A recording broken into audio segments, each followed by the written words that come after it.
gonna sit way back there? Why? Really? All right. Hi, Stan. You can see me from there?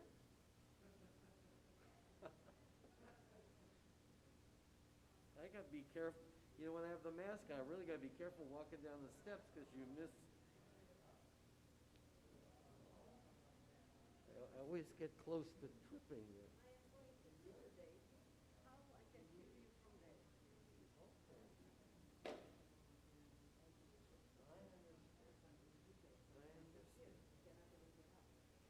Where's my? Huh? I can also take a nap. Okay, but I can't find my lapel mic here. Your radio mic? Yeah, what happened to it? Because I took it, maybe if I. Okay.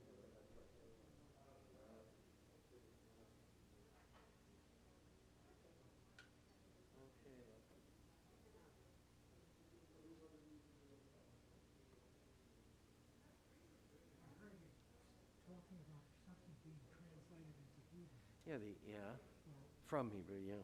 when Yale Law School changed its degree from LLB, Bachelor of Laws, to JD, Juris Doctor, they sent out new diplomas to everybody, and it was a lot, except for What? there was Abe Goldstein from Bridgeport, who was the oldest graduate, and he did his in Hebrew. Is that right? Yeah. Yeah, so interesting. Hey, let me tell you something. He went to a good school. He went to a good school. That's really something. He was the only one that was in Hebrew. The others were all in Latin. That's nice that they allowed that. Oh, you know, I mean, half of the law school, three-quarters of the law school was Jewish. Back then, really. Yeah. Not now, not now. Sure it is.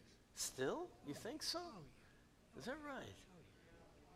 The faculty, I remember we had just the greatest faculty in the world. When I graduated. Oh, bad. Yale Law School? Are you kidding? Yale and Harvard? Those were the Oh, Harvard was nothing. hard to nothing compared. I'll let you guys hash that one out. So I just told Harvard Law School's nothing. It's pretty good. Good. How are you, Neil? Harvard wasn't. He was sorry he didn't go to Yale. Really? Is that right? He thought I was going to join. He was classic. Joel Federer's back. Shabbat Sholom, dear one. It's colder here than Chicago right now. What's wrong? What happened with it? Is it working? Stan is the one of the Berman boy. Stan's coming. He knows this contraption.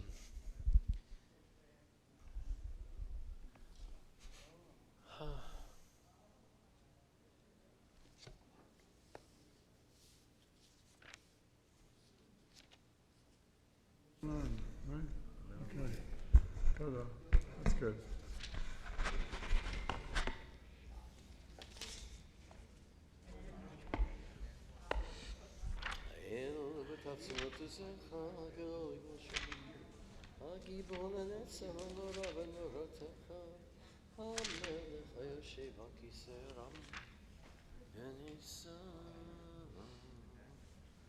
We have 9:28. We're almost there. So Marty Cohen's still not well. Worry about him. What's wrong with Marty. What's wrong? Now Martin Cohen, you know him? Yeah. I don't know what's going on with him. He had a little something last week, but I'm surprised not to see. But they're having trouble with Aviva getting rides here now, which is disturbing. I don't know. They're not taking them as easily. We really need to start pushing. Yeah, because people really depend on. We will. I was just there last week. I didn't know that they were having until I came back. They're having problems getting rides here. Yeah, I do. Yeah, I do. It's very enjoyable. Well, there are, but I'm disturbed. They've been kind of cut off with the transportation. That's not good. You know, it's Alan Goldfarb. I called him. He's supposed to be here, I guess, unless they're still coming. have to do it for them. We have to do it for them.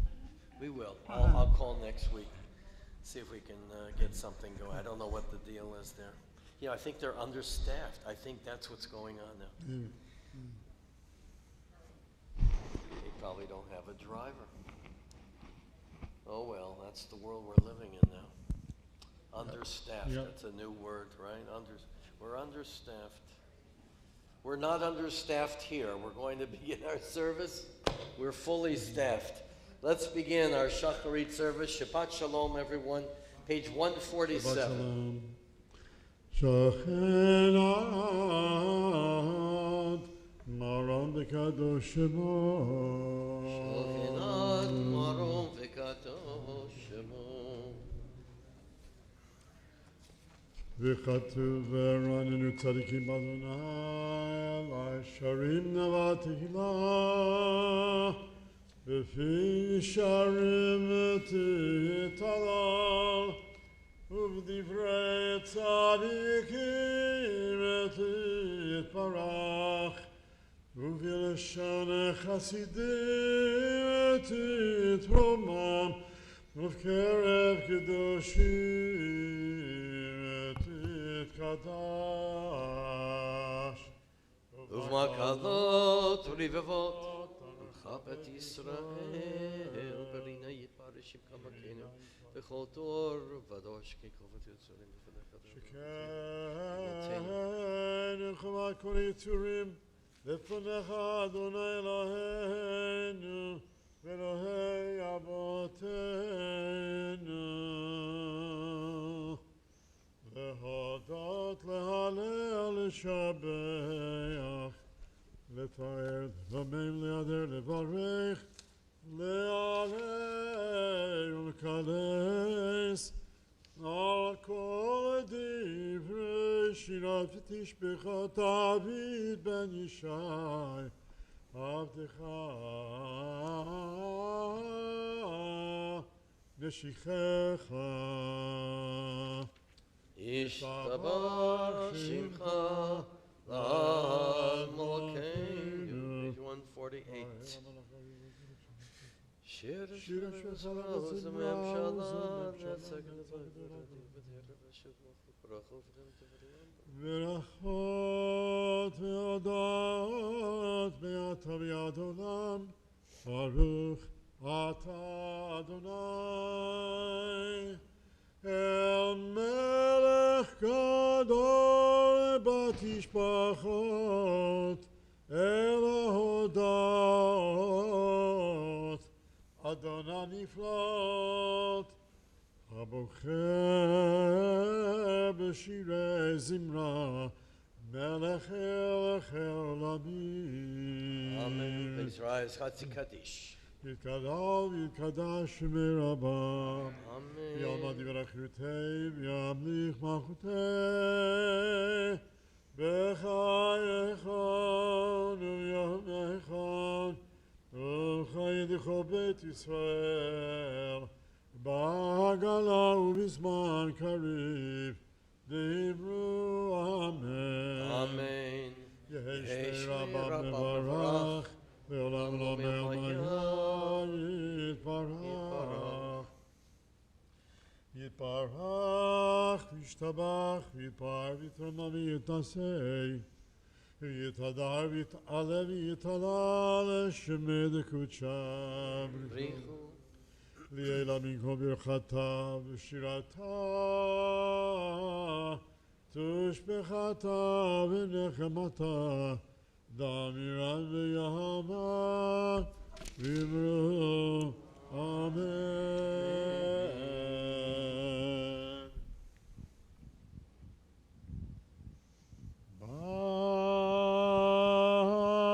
ברוך הוא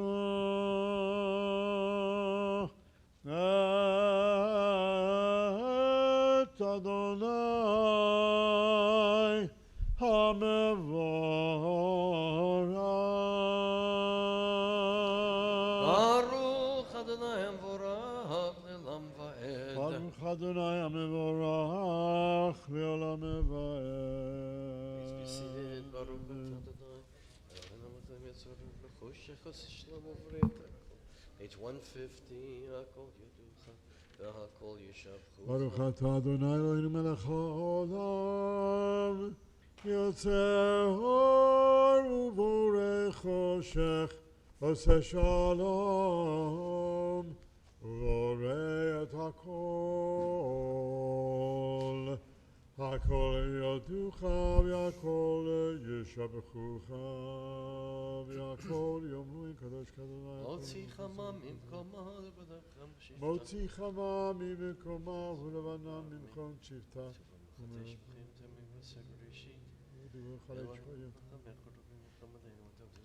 אלוהינו אלוהינו ולכם רבים רחם עלינו אדוני זה. ינקח אחד אדם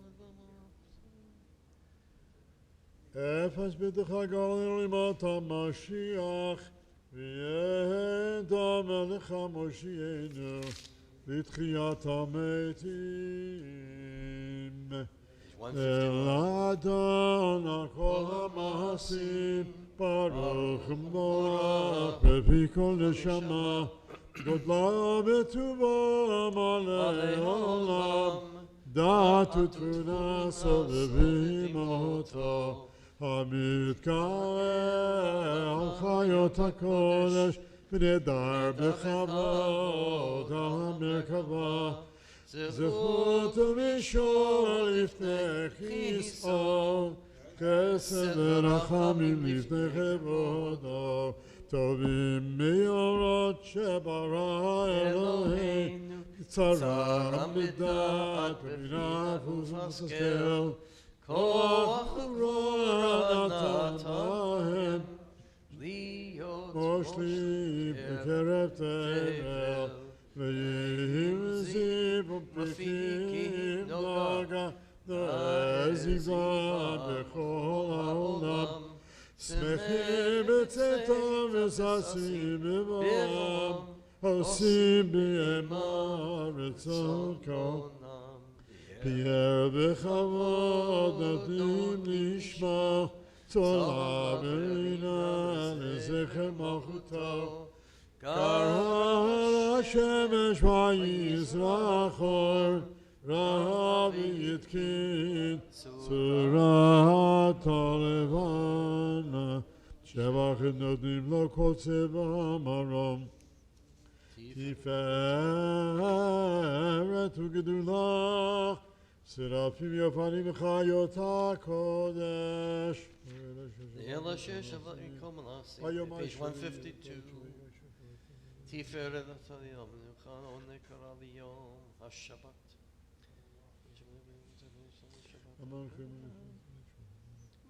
יתברך מושיענו, אשר מעשה ידיך וימי אורהו שעשית יברוך השם. תברך מושיענו אשר מעשה ידיך וימי אשר ישתנו.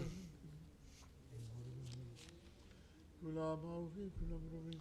תברך צורנו בגלל Page 153. וכולם פותחים את פיהם בקדושה ובתורה,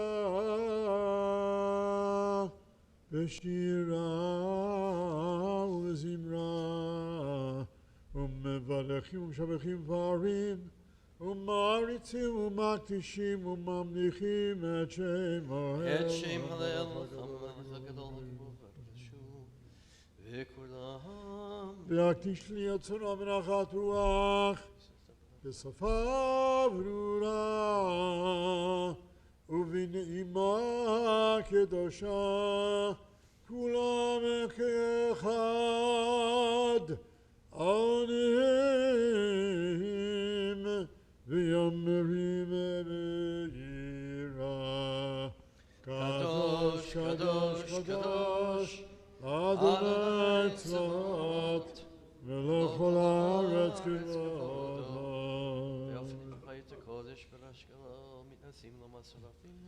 והאופנים וחיות הקודש בראש גדול מתנשאים ומצרפים לעומתם משבחים ואומרים ברוך כבוד אדוני ממקומו ויעבור עמו קיצנו.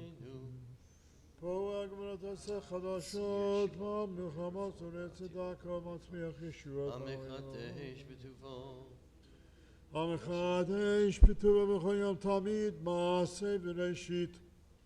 כאמור, ליעושי אורים גדולים, כי לעולם חסדה. אור חדש על ציון תאיר, אור חדש על ציון תאיר, ונזכה כולנו נראה לאורו,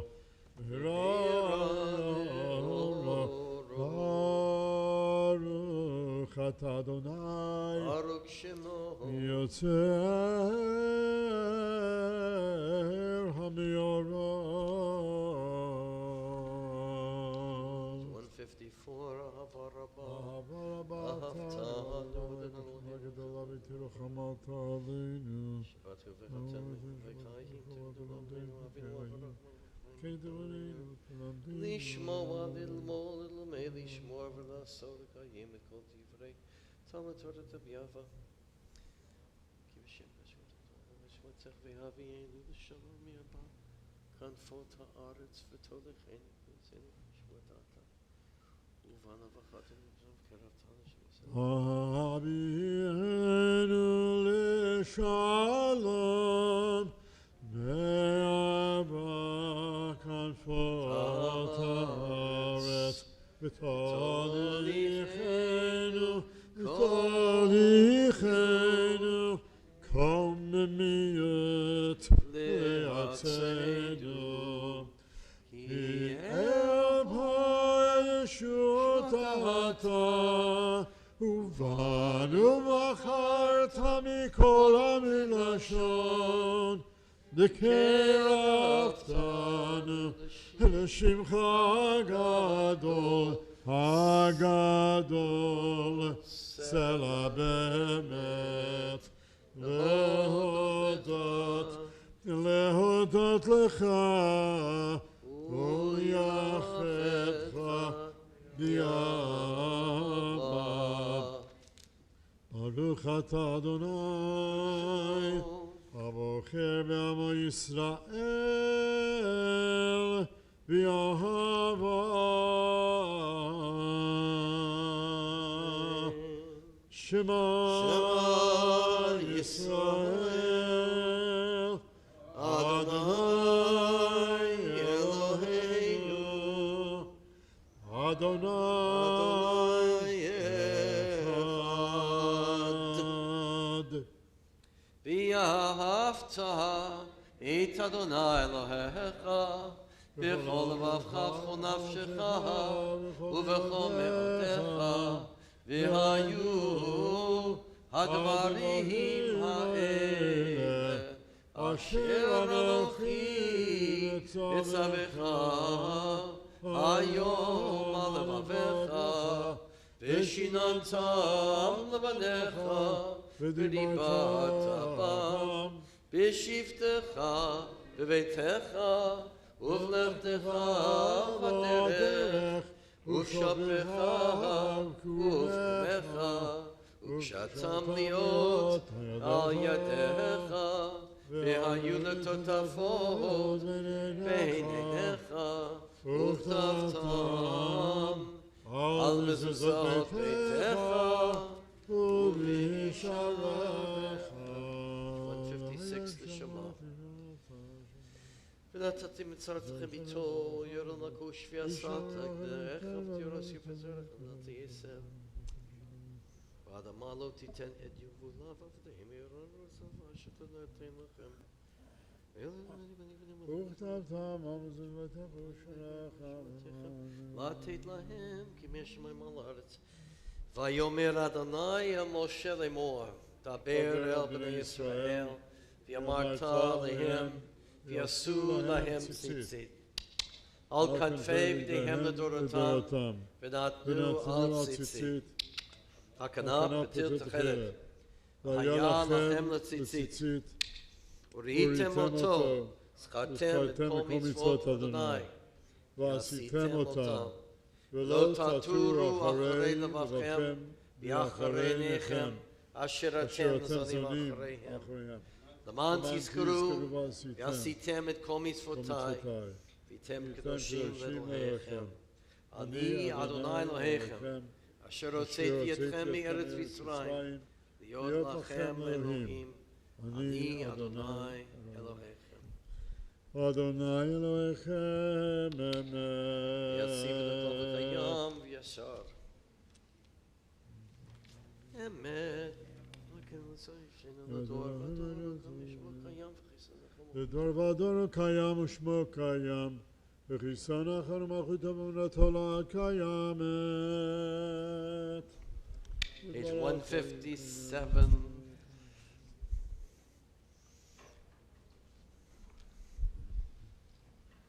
עודנו מצילנו מעולם שמך, אין אלוהים זולתך, עזרת אבותינו אתה הוא מעולם. ברונו ומשבח ומשפטך ותורתך ודרך ישים מלכות ומבעל דרך ומשיעה ממצרים גאתנו אדוני מבית עבדים פדיתנו. רם ונישא גדול ונורא משפיגי מגביה שפלים תהילת לי על היום ברוך הוא ומבורך.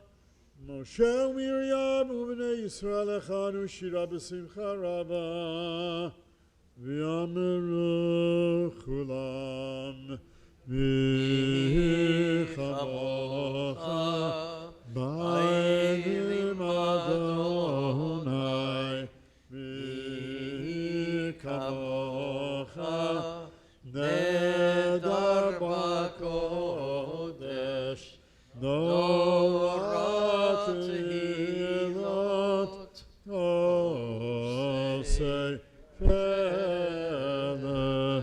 שיר החדש אשיב חגיונים לשמך שפת הים, יחד כולם הודו תמליכו ויאמרו אדוני ימלוך לעולם ועד. צור ישראל כולם בעזרת ישראל ופתח קדמך ילודה בישראל. גאלנו אדוני צבאות שמו קדוש ישראל. ברוך אתה אדוני גאל ישראל. Together we begin the Amidah for Shabbat morning, page 159 through the Kedusha, and then we will remain silent with the remainder of the Amidah through page 166. Let's begin.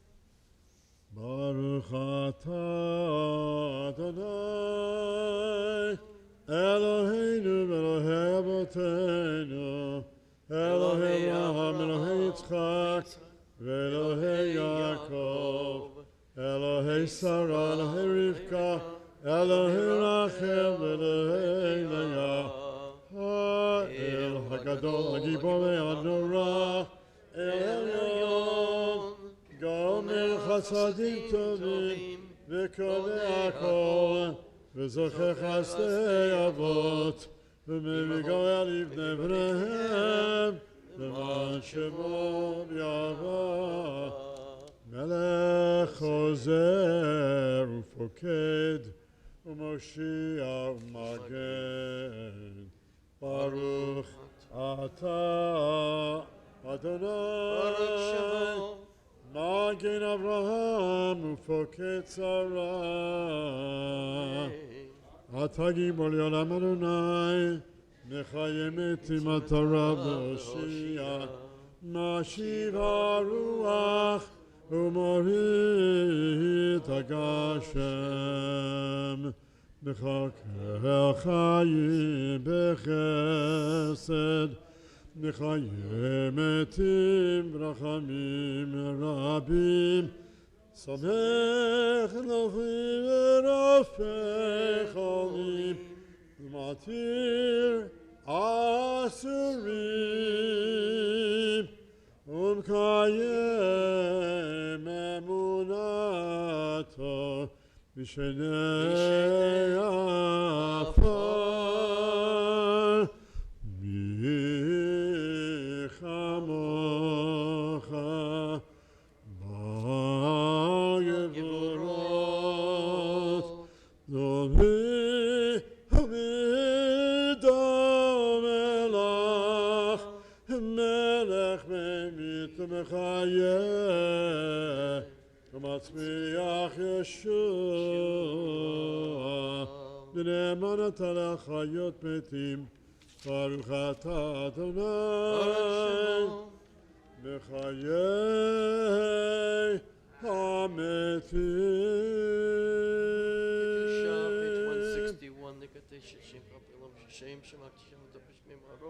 ככתוב יהיה נביאך וכרזה זה ויאמר.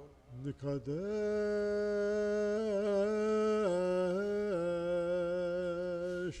את שמך בעולם,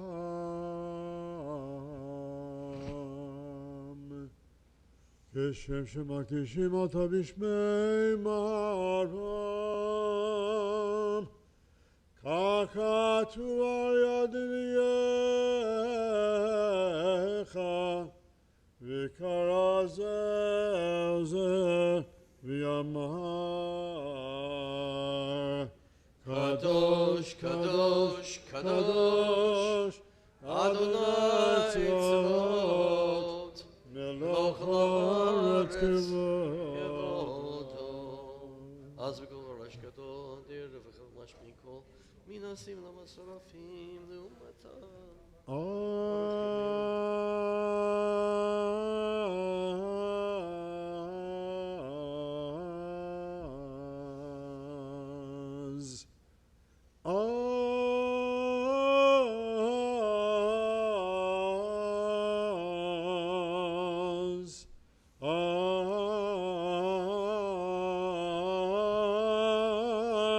בכל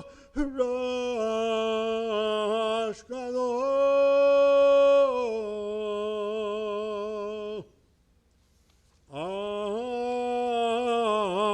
אדיר וחזק,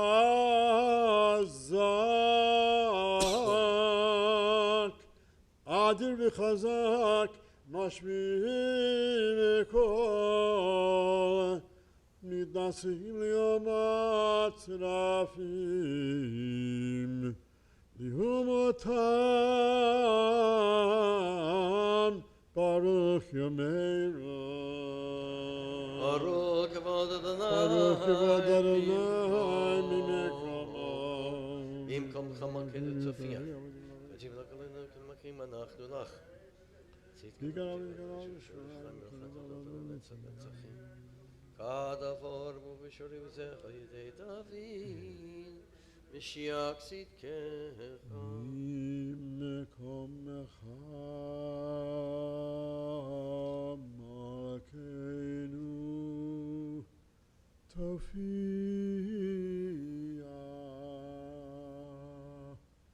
ותמלך עלינו כי מחכים אנחנו לך. מתי תמלך בציון,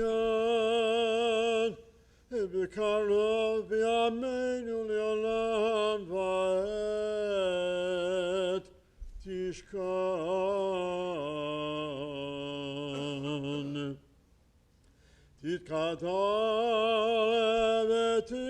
תתקדש בתוך ירושלים עירך, לדור ודור ולנצח נצחים.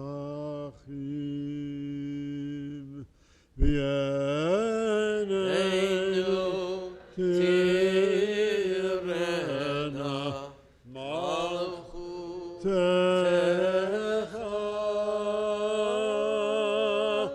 kadamar amor b'shirei uzecha al yedei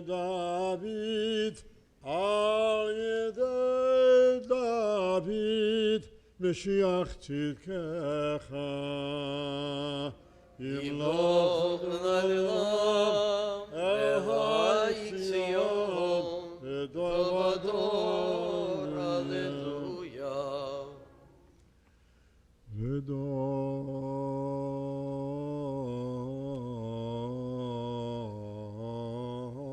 v'dor nagid godlecha ולנצח נצחים קדושתך נקדיש ושבחך אלוהינו מפינו לא ימוש לעולם ועד כי המלך גדול וקדוש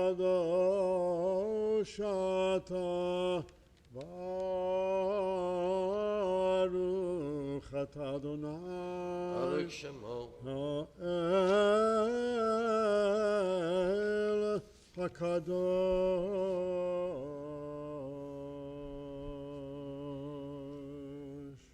ישמח משה.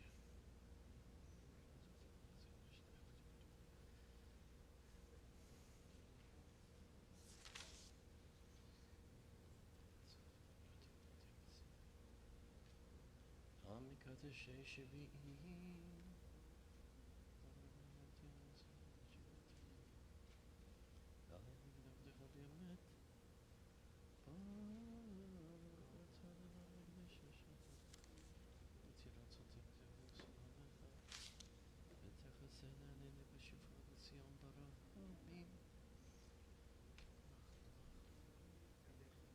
צורך הגן ולשן תלדו תפקידו יאלי טוב שמך גדול שים שלום בעולם טובו כי ביואר בתחילת התלנו וכולי תחדש ושתמך ברך אתה ויצור ושנה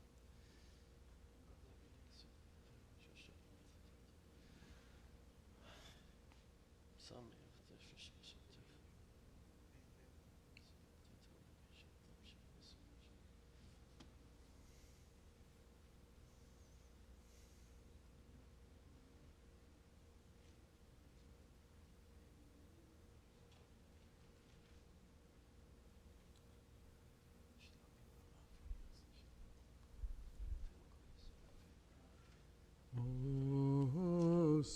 Shalom, Shalom bimroma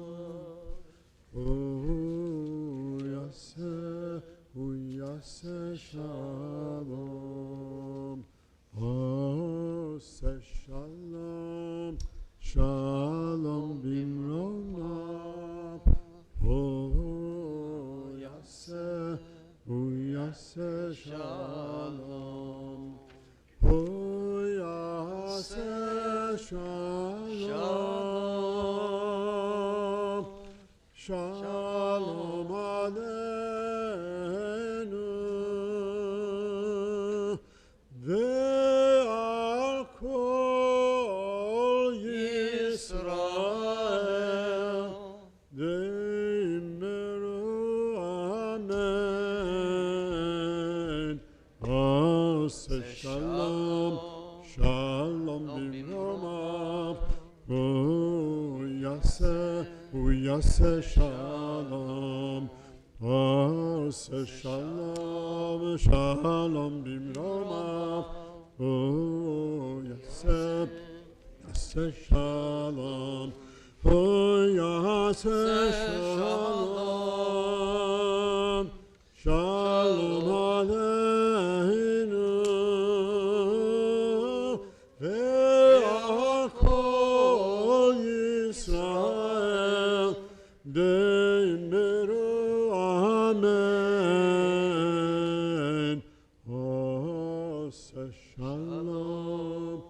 Shalom b'romah. Oh, yaseh shalom. Kaddish Shalom, page 167. יתקרא ויקרא שם מרבה. Amen. ויאמנה דיבר אחריתי וימליך באחותי. בחייכון וימכון וחייך בית ישראל. בעגלה מזמן קריב אמרו אמן. Amen. Yeshmei Rama Mevara. Yalam Lame Hamaya. Ipara. יתברך וישתבח ויתפאר ויתרומם מן השיא. ויתהדר ויתעלה ויתעלה שמד קודשה. Richu. לילה מן כה ברכתה ושירתה. ושבחתה ונחמתה דמירן בימה ואמרו אמן. Amen. תתקבל צלותן ובאותן לכל ישראל. כבודם אבוהן ושמיה ואמרו אמן. Amen. יהי שלום הרבה משמע וחיים עלינו יעקב ישראל ואמרו אמן. Amen. עושה שלום למלוכה ויעשה שלום עלינו יעקב ישראל ואמרו אמן. Amen.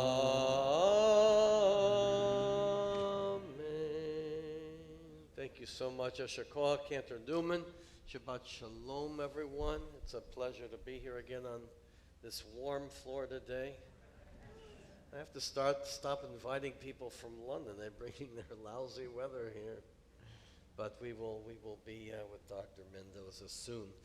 So we will continue with our service on the Torah service on page 168. אין כמוך אלוהים אדוני והנה כמעשיך מלכותך מלכות כל עולמים וממשלתך בכל דור ודור אדוני מלך Adonai Malach, Adonai Yimloch Le'olam va'ed Adonai Oz Li'amo Yitei Adonai Yivarech Et Amo B'Shalom Aparachamim Etiva V'Yitzonecha Et Tzion Tivne Chavot Yerushalayim Tivne Chavot Yerushalayim Ki V'echad Levavatahu Melech Elam Venisa Adon Please rise. ויהי בנשא הארון ויאמר משה קומה אדוני ויפוץ אוהביך וינוסו בשונאיך מפניך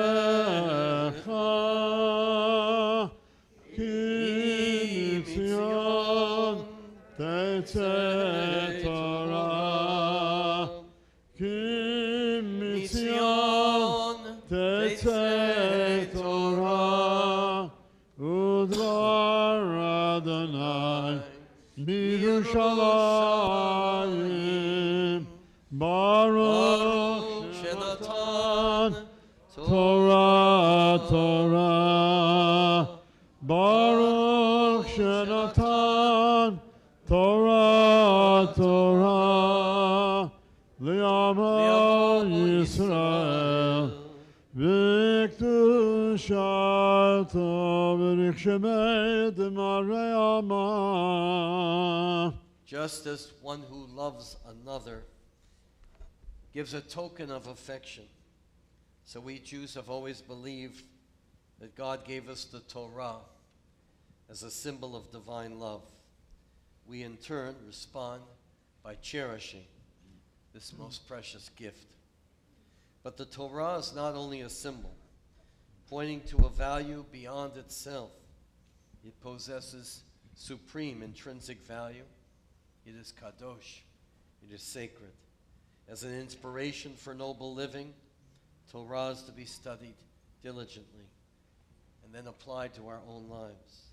By studying and living Torah, we come to feel God's love as we strive to make ourselves worthy of receiving the gift of Torah.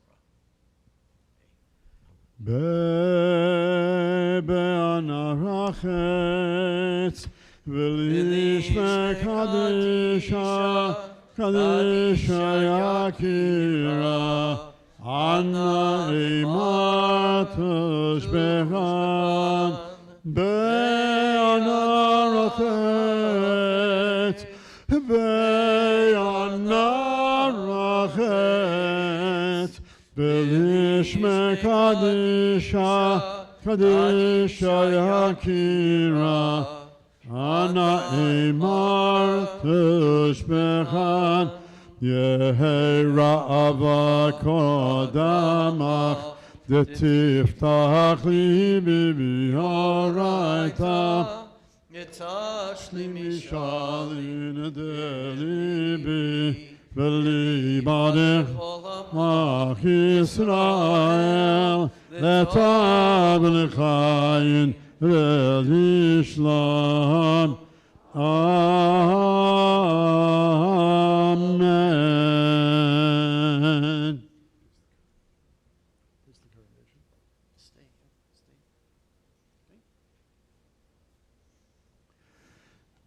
Shema Yisrael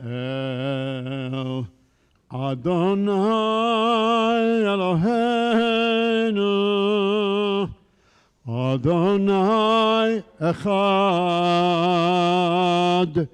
Shema Yisrael Adonai Eloheinu Adonai Echad Echad Eloheinu Gadol Adoneinu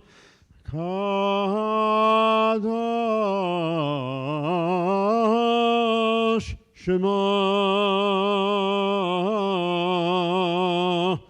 Echad Eloheinu Gadol Adoneinu Kadosh Shemo Adonai Adonai iti Oneram Mashma Yachdav Lecha Adonai Hagdula V'Hagvura V'Hatiferet De'anetzach Ki chol b'shamayim u'v'aretz Ki chol b'shamayim u'v'aretz Adonai hamamlacha Yamid daseh chol l'rosh Ramamam Adonai Eloheinu V'ishtachavu Lahem raglav kadoshu Ramamam Ramamam Eloheinu V'ishtachavu V'ishtachavu Kocha Kadosh Adonai Eloheinu כי הם חיינו ויורך ימינו, ובהם נגע יומם בלילה, כי הם חיינו ויורך ימינו, ובהם נגע יומם בלילה. כי הם חיינו ויורך ימינו, ובהם נגע יומם בלילה. כי הם חיינו ויורך ימינו, ובהם נגע יומם בלילה.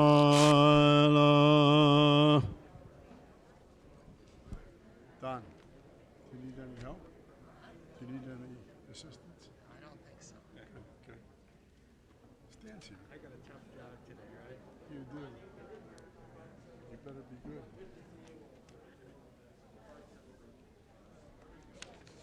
Well done.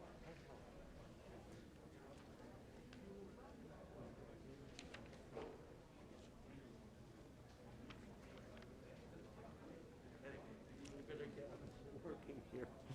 Shabbat Sholom, everyone. Let me get my apparatus here.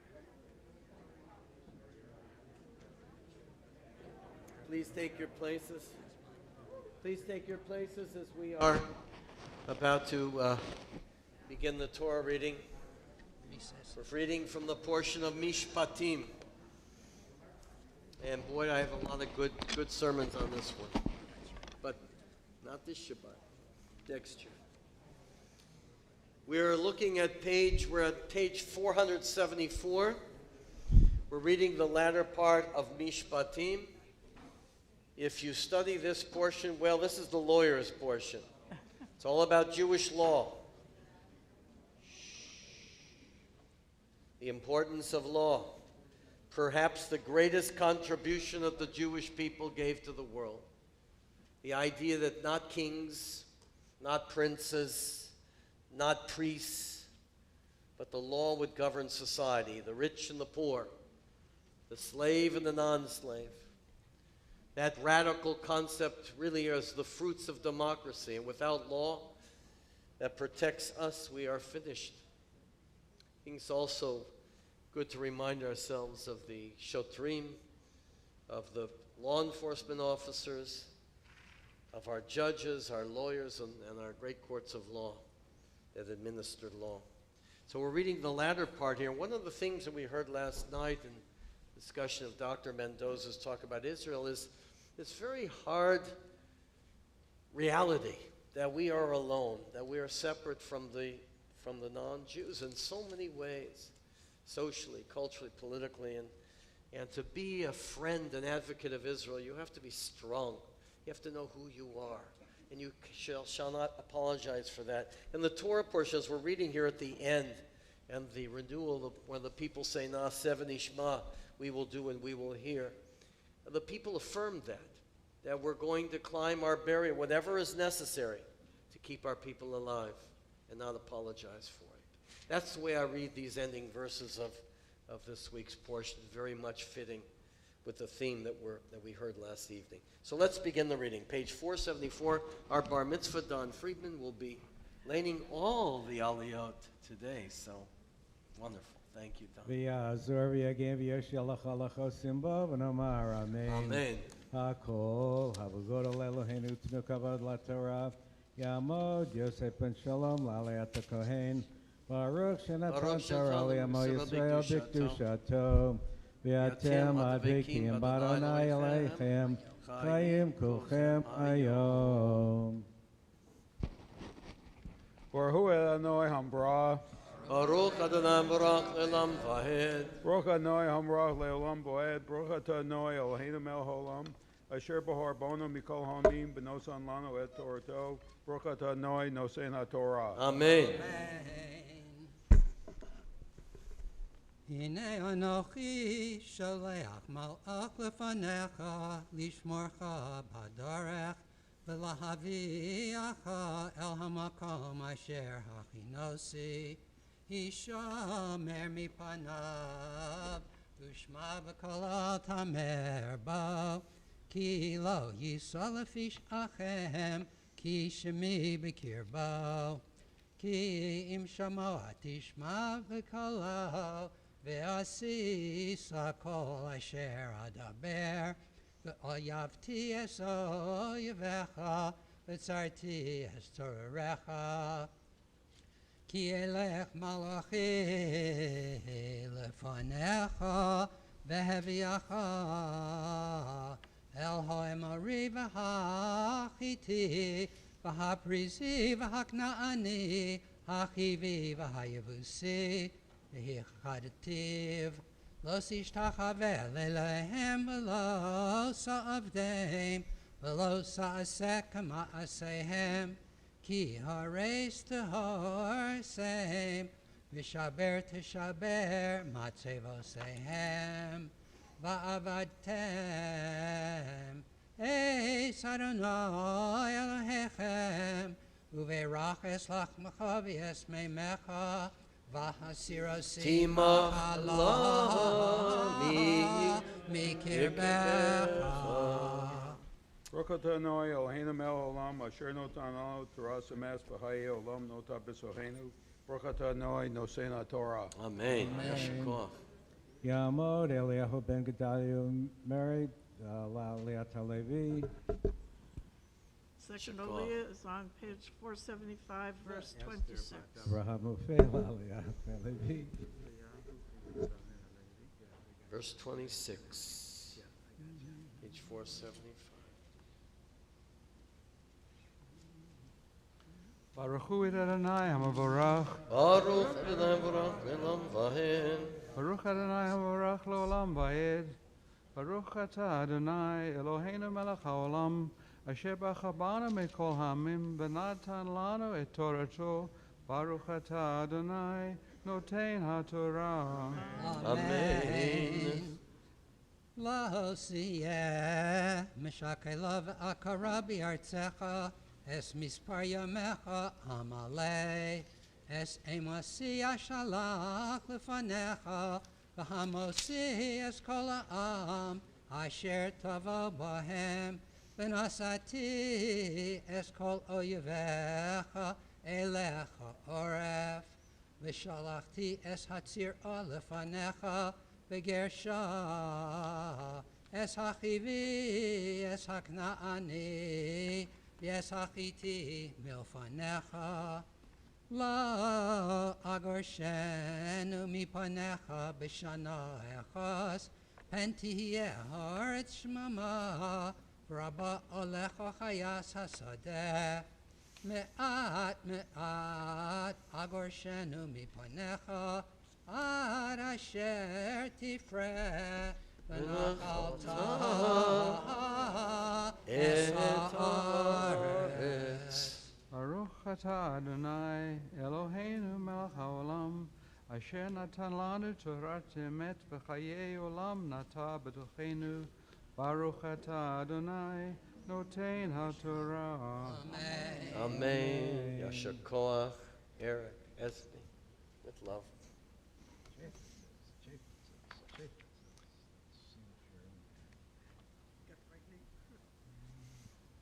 Yamdu Chaim David ben Aharon ve'Esther bat Mordechai la'aliyah ha'shlishit. Chaya Tova. Tova. That's what I should have known. Third Aliyah on page 476, verse 31.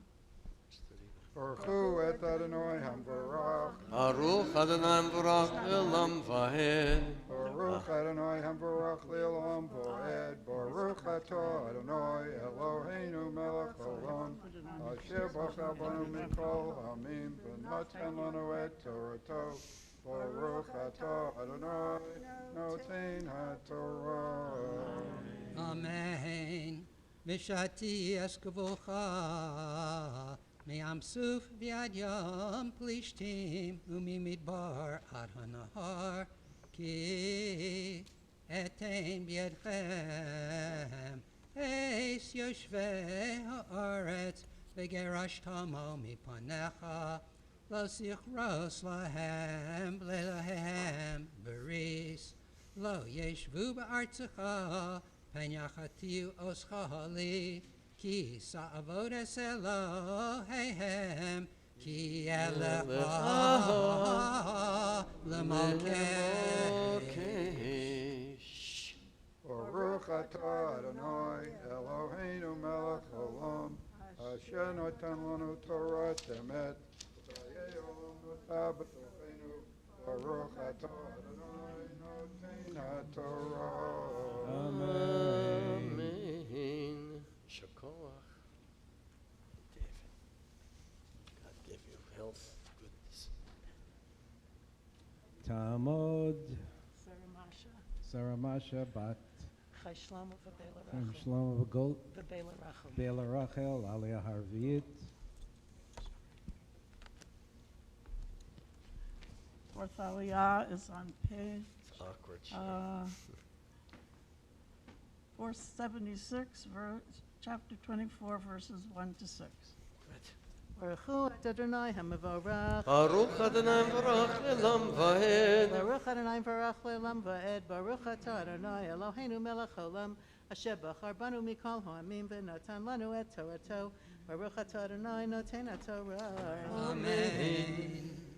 V'el Moshe Amar Alei El Adonai Ata v'Aharon Nadav v'Avihu v'Shiv'im miziknei Yisrael v'Hishtaka v'Sem merachok v'Nigash Moshe levado El Adonai v'Heim lo yigashu v'Ha'am lo ya'alu imo v'Yavo Moshe v'Yisaper la'am Eis kol divrei Adonai, ve'eis kol hamishpatim, v'ya'an kol ha'am, kol echad v'yomru, kol hadvarim, asher diber Adonai, na'aseh, v'yichtov Moshe, eis kol divrei Adonai, v'yashkem b'boker, v'yiven mizbeach tachas ha'ar,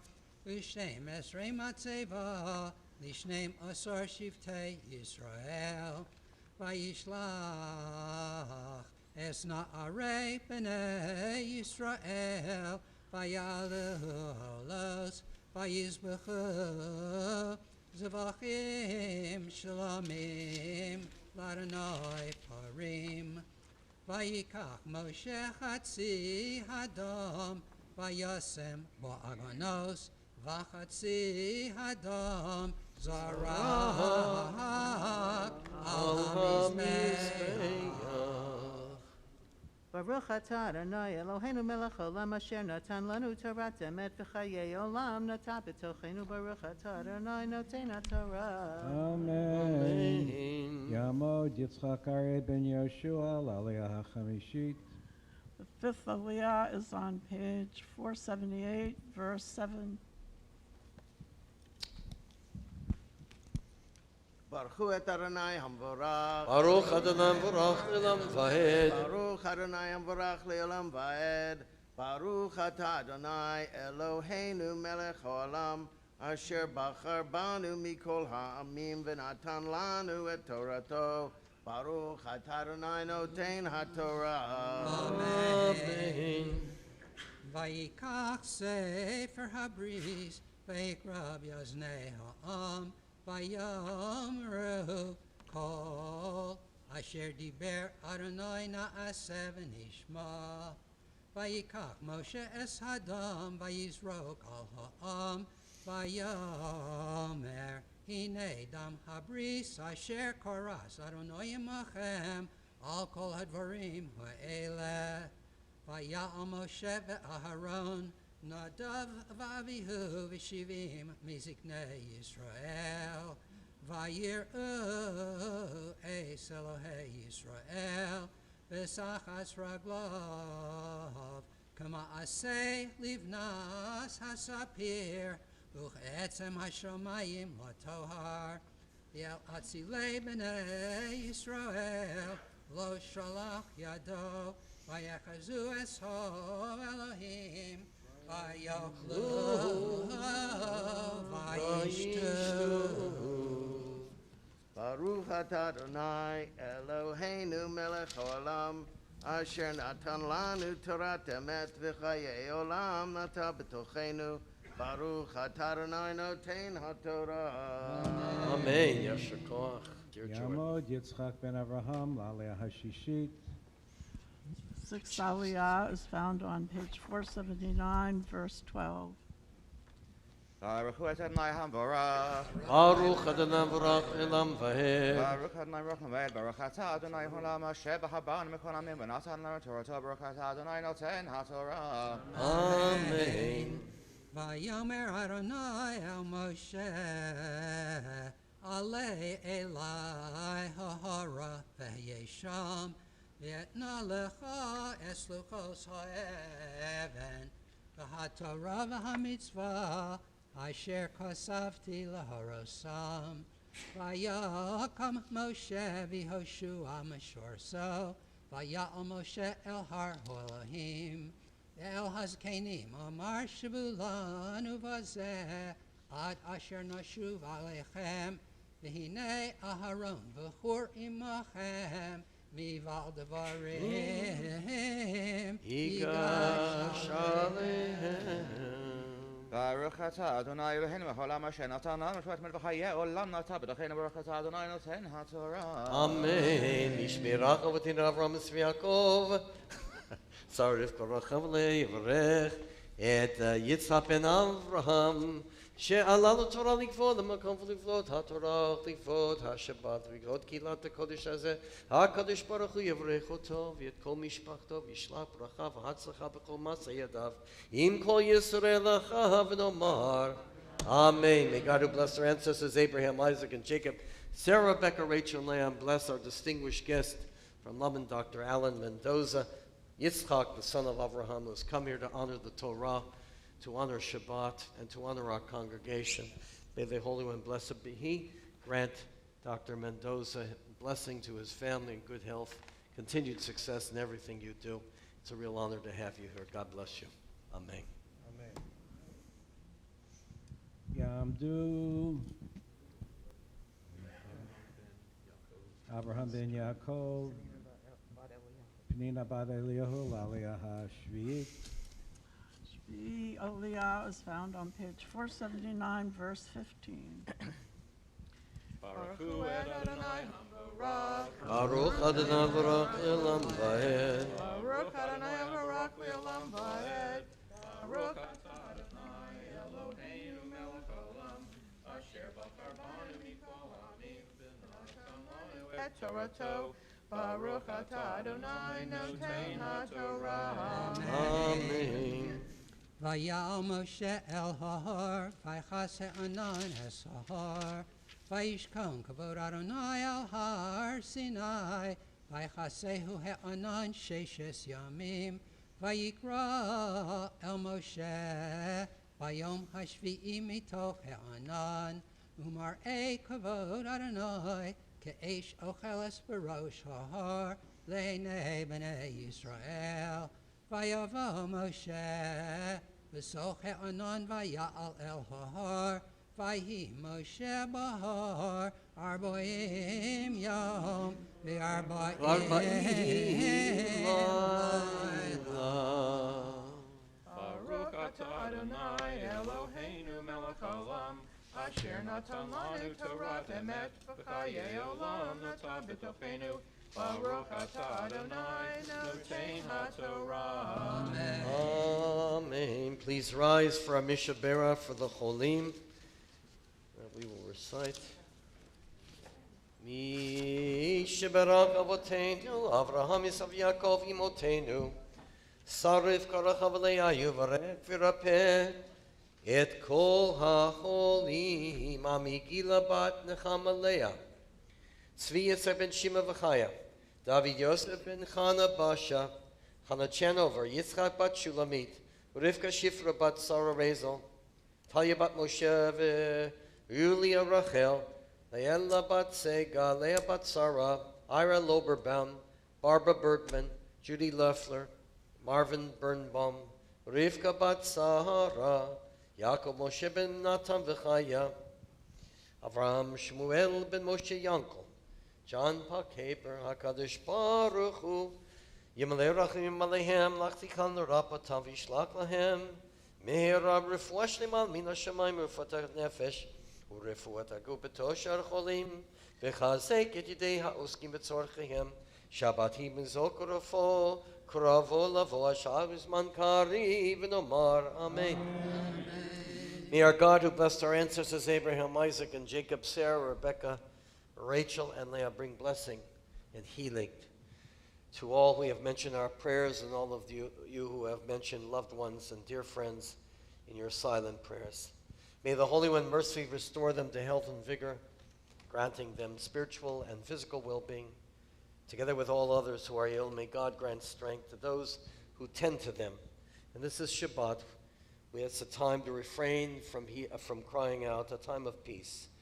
Yet we hope and pray that healing is soon at hand. Let us all say, Amen. Amen. Mi Shebe'era Avotenu Mekor HaBracha Le'imotenu. May the source of strength, who bless the ones before us, help us find the courage to make our lives a blessing, and let us say, Amen. Mi Shebe'era Imotenu Makor HaBracha Lavotenu. Bless those in need of healing with refuah shlema, the renewal of body, the renewal of spirit, and let us say, Amen. Yitkara v'yitkara shemei Rabba. Amen. B'alma dirach yirteh v'yamlech malchuteh. B'chayechon u'v'yomechon u'v'chayedecho Beit Yisrael. Bagala, bagala, u'v'zman kariv v'yimaru. Amen. Yehi Shmei Rabba Mevorach L'olam V'Me'omayam Yitbarach Yitbarach V'yishtabach V'yitpar V'yitromam V'yitnaseh V'yithadar V'yitalev V'yithalal Shmei D'Kudesha B'richu Leila Min Kol V'chata V'shirata Tushbechata v'nechemata damiran b'yalma v'yimaru. Amen. Please be seated. Yamod Daniel Yitzchak ben Yehuda Leib Laliyat HaMaftir. Maftir Aliyah is found on page 479, verse 15.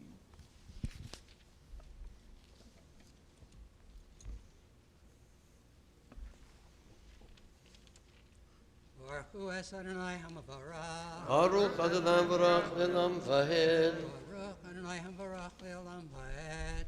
Baruch Atah Adonai Eloheinu Melech Olam, Asher Bachar Banu Mikol Ha'amim, V'nasan Lanu Es Torasav. Baruch Atah Adonai Nosein HaTorah. Amen. Vayal Moshe el Hahar, Vaychas Ha'anan es Hahar, Vayishkon Kavod Adonai al Har Sinai, Vaychasehu Ha'anan Sheshes Yamim, Vayikra el Moshe, Vayom Hashvi'i mitoch Ha'anan, Umar'ei Kavod Adonai, Ke'esh Ocheles Barosh Hahar, Le'enei B'nei Yisrael. Vayavo Moshe, v'soch ha'anan, vaya'al el hahar, vayhi Moshe bahar, arboim yom, ve'arboim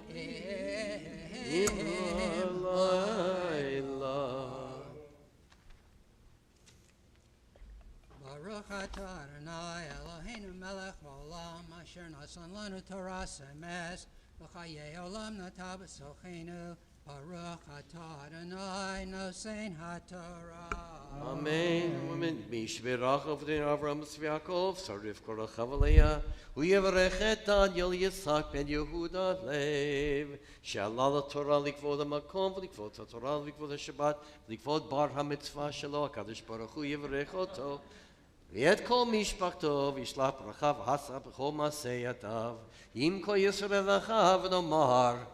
Amen. May God bless our ancestors, Abraham, Isaac, and Jacob, Sarah, Rebecca, Rachel, and Leah. Bless our dear Daniel Yitzhak Ben Yehuda Lev, Don Friedman, who has, of course, come to the Torah for an aliyah for his maftir, but he has also blessed us by honoring the Torah and our Shabbat and our congregation and celebration of your bar mitzvah anniversary.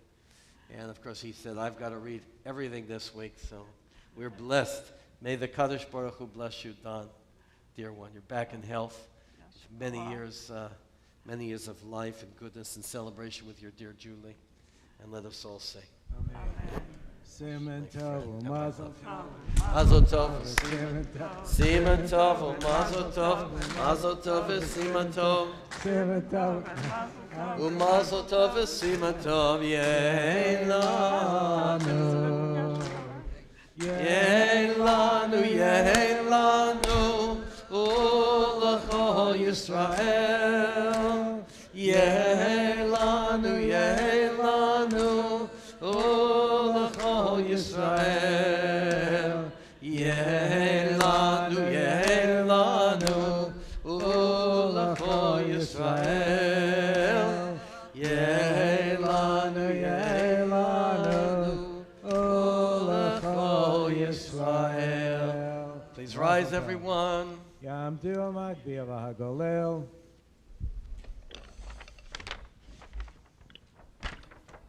V'zot HaTorah asher sam Moshe lifnei b'nei Yisrael al pi Adonai b'yad Moshe.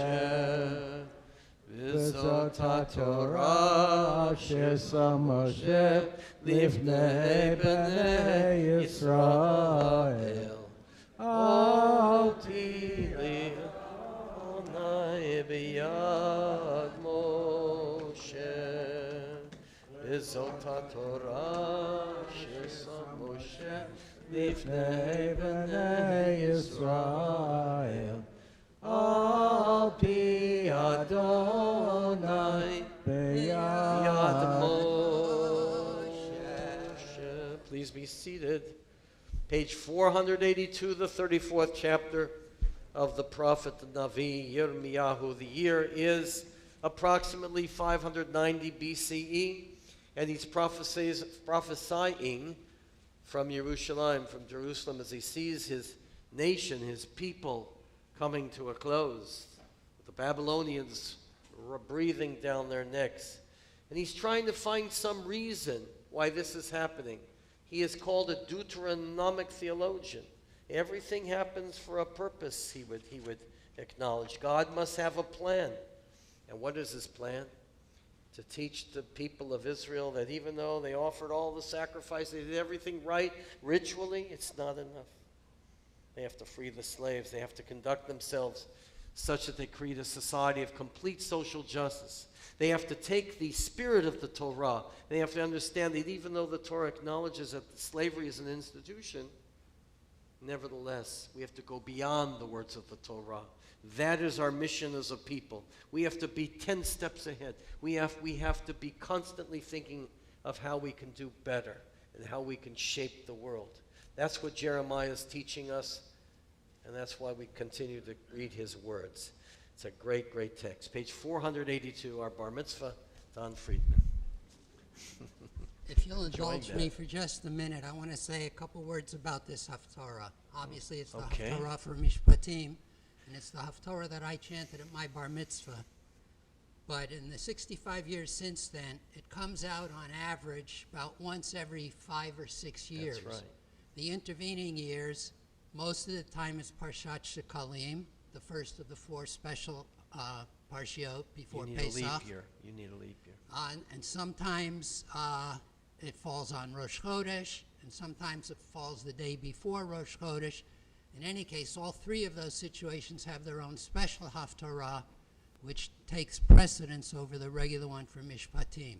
So I get very few opportunities to say this Haftarah. And to make matters worse, I think I remember correctly that the last time it came out, somebody else had a higher claim to it than I did, and I didn't get to say it then either. So, bottom line, I'm very happy to be able to say this Haftarah today, and I hope you enjoy it too. Thank you. Baruch atah Adonai Eloheinu melech olam asher bachar b'nviim tovim v'ratza b'divreihem hane'emarim be'emes. Baruch atah Adonai habocher b'torah Uv Moshe Avdo, Uv Yisrael Amo, Uv Inviei Hoemes, Vatzedek. Hadavar Asher Hayel Yirmiyahu Me'es Adonai, Acharei Karas Hamelech Tzidkiyahu Beris Es Kol Ha'am Asher B'Yerushalayim Likra Lahem Deror L'Shalach Ish Es Avdo Ve'ish es shivchasa ha'ivri v'ha'ivriya chafshim levilti avod bam bihudi achihu ish v'yishme'u kol hasarim v'chol ha'am asher ba'u Vabaris l'shalach ish es avda ve'ish es shivchaso chofshim levilti avad bam od vayishme'u vayshalechu Vayashuvu acharechen, vayashivu es ha'avadim v'es hashfachos asher shilchu chofshim, vayichbeshum la'avadim v'lishfachos. Vayhi devar Adonai el Yirmiyahu, Me'es Adonai lemor, Ko amar Adonai Elohei Yisrael, Anochi Korati Veris Es Avosechem B'yom Hotzi'i Osam Me'eretz Mitzrayim Mi beis avadim lemor mi kates sheva shanim tishalchu ish es achiv ha'ivri asher yimacher lecha Va'avodcha shesh shanim v'shilachto chofshi me'imach v'lo sham'u avosechem elai v'lo hitu es oznam v'tashuvu atem hayom Vata'asu es hayashar be'enai Likro Doror Ish L'Re'ehu Vatichrisu Varis Lefonai Babayis Asher Nikra Shemi Alav Vatashuvu Vatachalalu Es Shemi Vatashivu Ish Es Avdo Ve'ish Es Shivchaso Asher Shilachtem Chofshim Lenafsham Vatich Bishu Osam Lihiyos Lachem Lavadim Belishvachos Lachen Ko Amar Adonai Atem Lo Shematem Elai Likra Doror Ish L'Achiv V'ish L'Re'ehu Hineni Koreh Lachem Doror Ne'um Adonai El HaCherev El HaDever Ve'el HaRa'av V'nasati Eschem L'Za'ava L'chol Mamlechos Haaretz V'nasati es ha'anashim ha'ovrim es brisi asher lo hekimu es divrei habris asher korsu lefanoi ha'egel asher korsu lishnayim vaya avru bein b'sarav Sarei Yehuda, v'Sarei Yerushalayim, Hasarisim v'Hakahanim, v'Chol Am Haaretz Ha'ovrim ben Bisrei Ha'egel. V'nasati osam biyad oivehem uvyad mevakshei nafsham v'hayasaniv lasam lema'achol le'of hashamayim uvehem asaret v'yetzid ki Yahu melech Yehuda Ve'es sarav etain biyad oyevehem uvyad mevakshei nafsham uvyad chel melech bavel ha'olim me'alechem hineni mitzaveh ne'um Adonai V'hashivosim el ha'ir hazos v'nilchamu aleha uchaduha usrafuha va'esh ve'esarei Yehuda etein shmama me'ein yoshev Ko Amar Adonai Im lo v'risi yomam v'layla Chukos shamayim v'aretz lo samti Ki zera Yaakov v'David avdi em as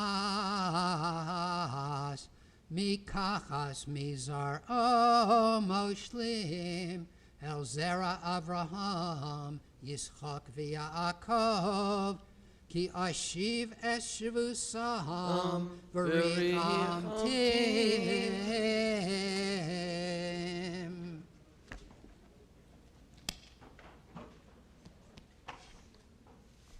Baruch Ata Adonai Eloheinu melech haolam Zur kol haolamim Tzadik Kol hadaros, Hoel hane'eman, ha'omer v'yoseh, ha'medaber u'mekayem, shekol devarav emes v'tzedek.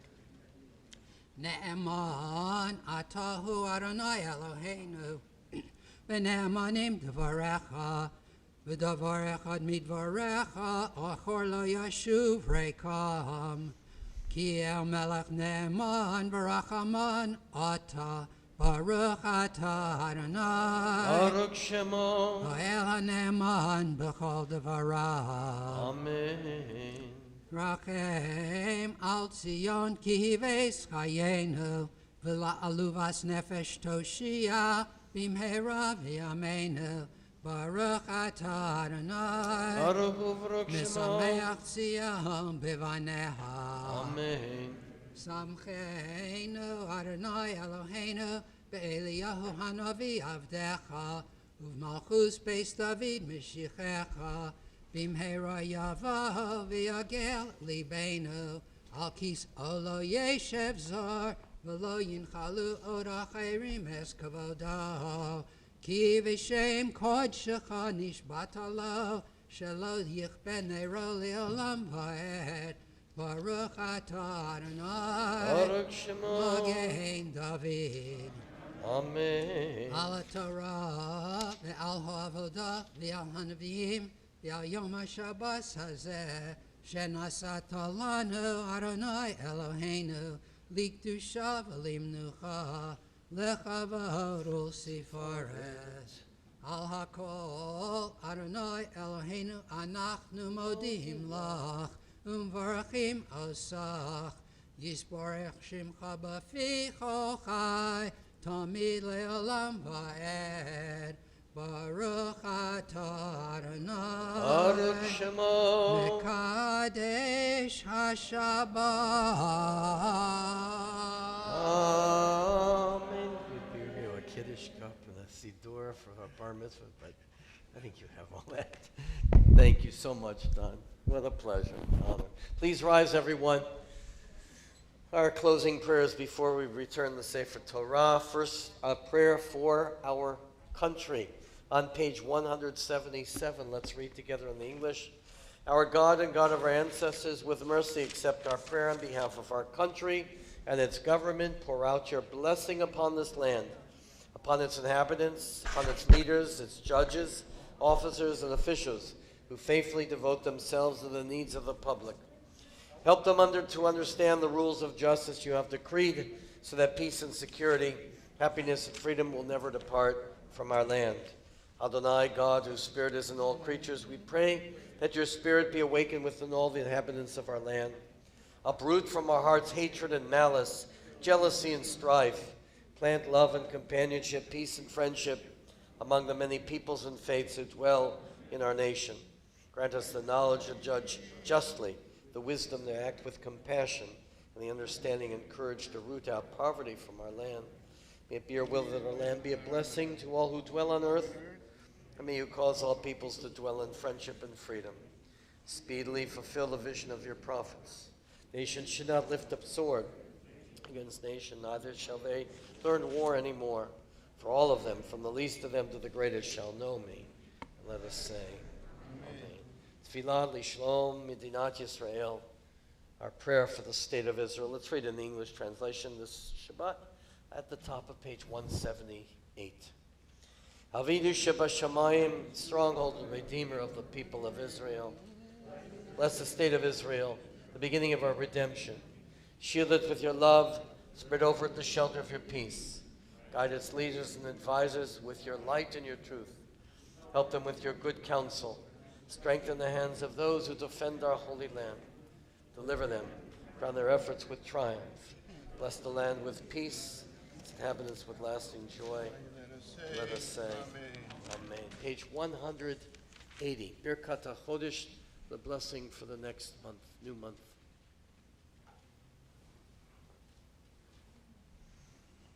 Cantor Simon.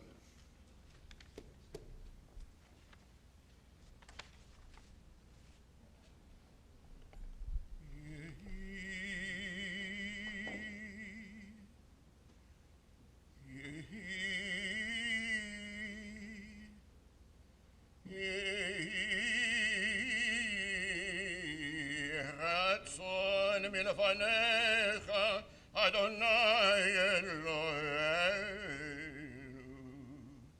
ונוהי אבותינו ואמותינו, שתחדש עלינו את החודש הבא לטובה,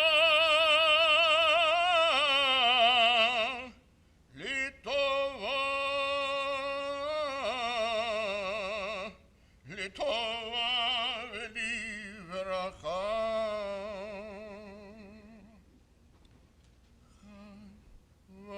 ותיתן לנו חיים ארוכים,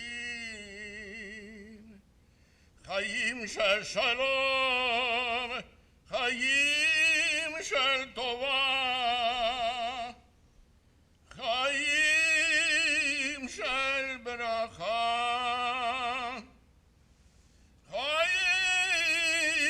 של פרנסה,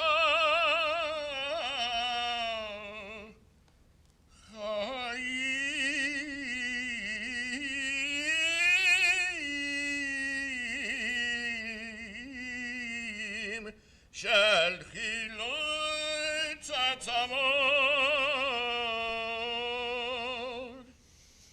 חיים שאין בהם,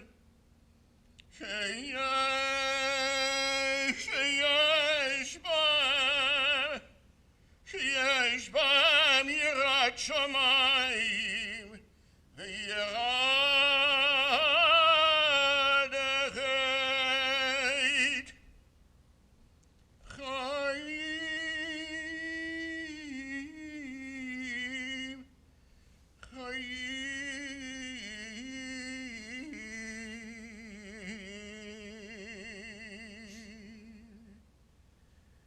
שאין בהם בושה וכלימה, חיים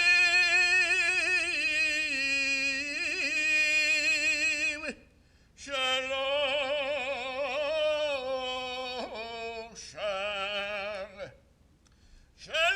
שן וכבוד, חיים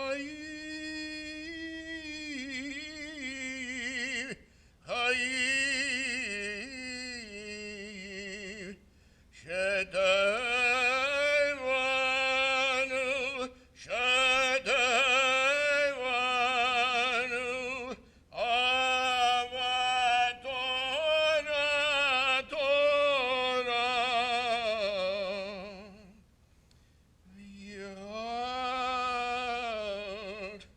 ויראת שמיים,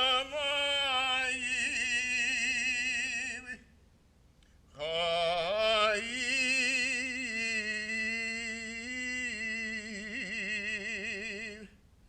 שימלאו משאלות ליבנו לטובה.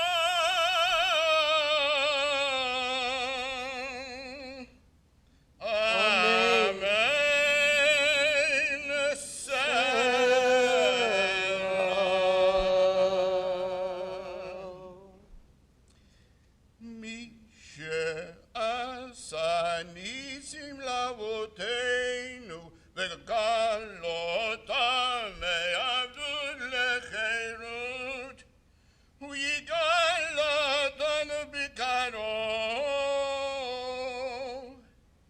ויקבץ נידחינו מהכבוד הארץ. חברים כל ישראל, חברים כל ישראל, ונאמר אמן. ראש חודש א' יהיה ביום השלישי ויום הרביעי הבאים עלינו ועל כל ישראל לטובה. The new month of the first of Adar, it's a leap year. The first month of Adar will begin on Monday evening and last for 2 days. May this month that leads to Purim, it is a time of joy and gladness as our tradition teaches us. bring the end to pestilence, and with the new hopes for peace and joy for all the people of Israel and all humanity. Let us say, Amen. ראש חודש יהיה אדר ראשון, יהיה ביום השלישי וביום הרביעי הבאים, עלינו וכל ישראל לטובה. יחדשי וקדוש ברוך הוא, עלינו וכל עמו בית ישראל לחיים ולשלום. אמן. לששון ולשמחה. אמן. לישועה ולנחמה ונאמר Amen. Please be seated. Ashrei, page 181. אשרי יושבי ביתך ונעללוך סלע, אשרי עם שככה לו, אשרי עם שאדוני אלוהיו גילה לדוד, ארומים לך אלוהי המלך, ובך שמך לעולם ועד. V'choyam avracheka v'la shimcha lilam va'ed. גדול עליהם ובעל מאוד, ונגנו לדום אין חיקה. K'od shbach masecha v'rotzach yakidu. עדיין כבודותיך ודברי נבלותיך שיחה. Ezus v'rotzach yameru et latcha saprena. וחרפת בך יביאו וציחתך ירננו. V'racham Adonai rechapayim u'gdol טוב chased. אדוני לכל ורחמיו וכל מצב. Yodif lekol masecha v'zidecha yevachucha.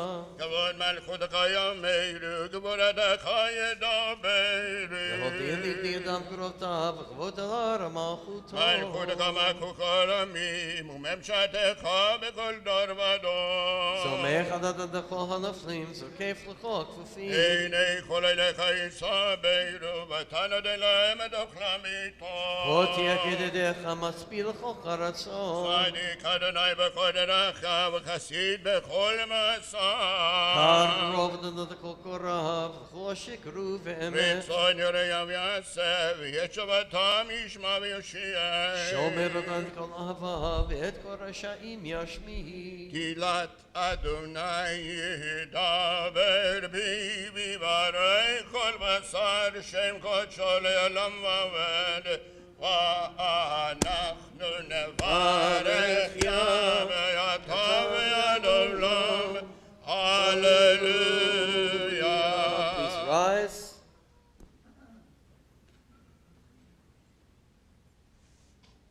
יהללו את שם אדוני, כי נשכב שמו לבדו, הודו על ארץ ושמיים, וירם קרן לעמו, תהילה לכל חסידיו, לבני ישראל עם קרובו. הללויה, הללויה, מזמור דוד.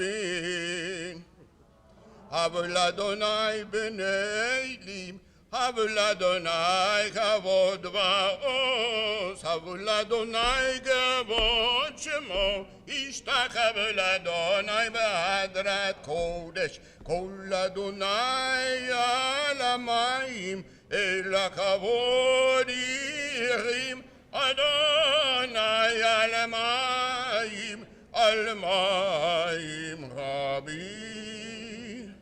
כל אדוני אבא כוח, כל אדוני בהדה, כל אדוני שובר ארזים, ושבר אדוני את ארזי הלבנון. ויקידם כמו עגל לבנון וסיריון, כמו בן רעמים. כל אדוני חוצב לאותש, כל אדוני אכיל מדבר, אכיל אדוני מדבר קדש, כל אדוני יכול לעלות, ויחשוף יערות, ובכחלו כולו, אומר, אומר, אומר כהו. אדוני למבול ישב, וישב אדוני מלך לעולם, אדוני עוז לעמו ייתן, אדוני יברך את עמו ושלום. ונוחו יאמר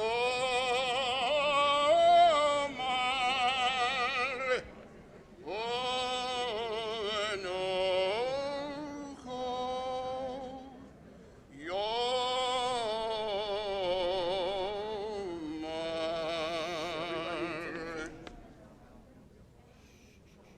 כי לכך טוב נתתי לכם תורתי, אל תעזבו עץ חיים היא למחזיקים בה ותומכיה מאושר דרכיה דרכי נועם וכל נתיבותיה שלום השיבנו אדוני אליך ונשבה חדש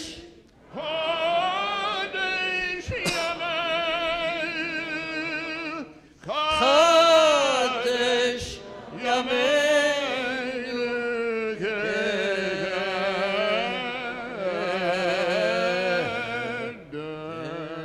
Please be seated just for a minute.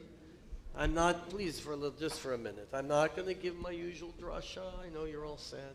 But we have a very distinguished visitor here, Dr. Mendoza. I thought this would just be a good time to rest, take a couple seconds before the Musaf service to thank all the people who made this weekend possible. And I really appreciate all the wonderful comments. Dr. Mendoza, your ears would be ringing around the congregation. So we're all excited about the second talk, which will follow our service here on anti-Semitism here in America and around the world. So that's a very important topic, and no one knows that topic more than Dr. Mendoza. Deals with it every day around the world.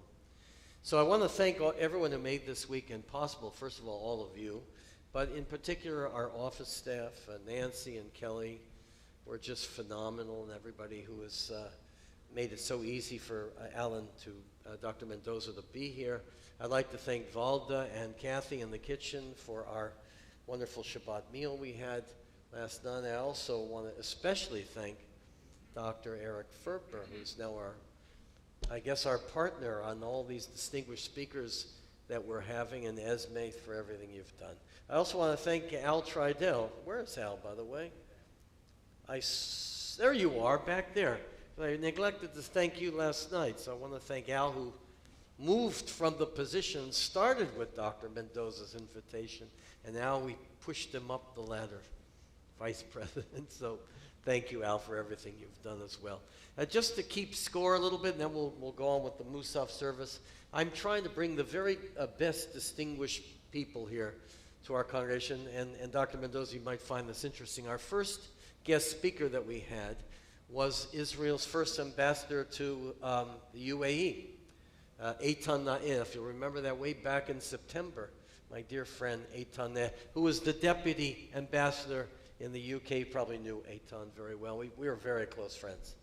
That was our first. Then we invited The author, Thomas Harding, also from London, distinguished author who shared with his wonderful thoughts about his works.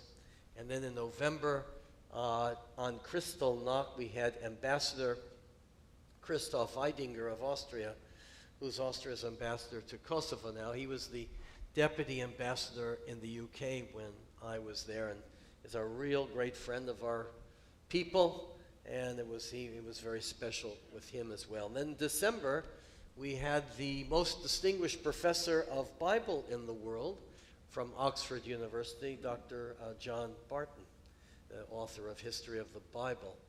And I'm in constant touch with him. He continues to tell me how much he enjoyed being with us. And so now we have Dr. Mendoza. It's a very distinguished lineup. And coming up in February, we have Dr. Anthony Polanski, who's another dear friend. I have good friends, by the way. Dr. Polanski is Professor Emeritus from Brandeis University, whose family's with my congregation in London. And we took many trips together, and it looks like we're going to have quite a trip to Poland and Vilna next year. He is the founder of the Jewish Museum in Warsaw. He is the most distinguished professor and scholar of Jewish history of Eastern Europe and Russia. And he will be with us in February. And in March, a little nepotism here is allowed. My cousin, Dr. Mor Altshuler from Israel, will be with us. She's a professor of Jewish thought and philosophy, and she's going to be sharing with us something that doesn't sound like a great topic. Besides talking about Israel, she's an ardent Zionist. Her family's been there. The Altschulers have been there since 1883. So she'll share some of that. But she's going to talk about her academic work in a new book that's coming out. And not many people know that a Jew, a Rabbi Rappaport, Menachem Rappaport, discovered cryptography. And it's quite an amazing story. And you'll love her. She's vibrant and bubbly. She's an Altshuler. So she has to be. So more will be with us. And then we already have a professor lined up for September, Dr. Jack Wertheimer of the Jewish Theological Seminary, another good friend of mine. He was the provost of the seminary, distinguished professor of history, and he will be with us. His latest article that he just wrote for Tablet is really something and causing quite a bit of discussion. So, not bad, huh? We're doing well. Let's continue. Rabbi, my daughter was at Brandeis and studied with Dr. Polanski, and I sat in on several of his classes, and he is fantastic. Yeah, he is. He's amazing. And taking a trip with him, which he will do with us, is beyond description. So we have a lot to look forward to. Please rise, everyone, for the Musaf service, Chatzi Kaddish, page 184.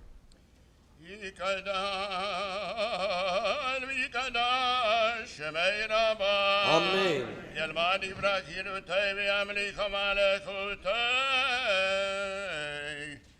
חייכון מייכון וחיי לכל בית ישראל בגלו זמן קריב ימרו אמן יהי שמי רבה מבורך ויאללה מלומי המיה יתברך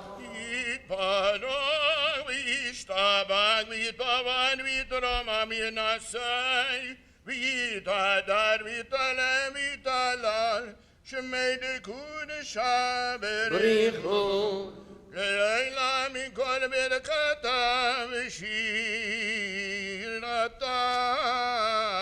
תושבחתה ונעמתה ונחמתה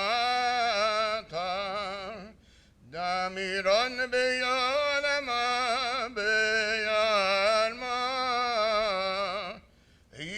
אמרו אמן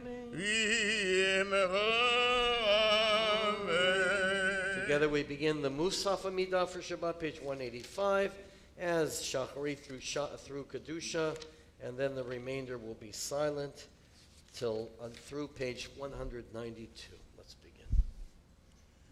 Baruch atah Adonai Baruch Shemo Eloheinu v'nei avotenu v'imavotenu Elohei Avraham Elohei Yitzchak v'Elohei Yaakov Elohei Sarah Elohei Rivka Elohei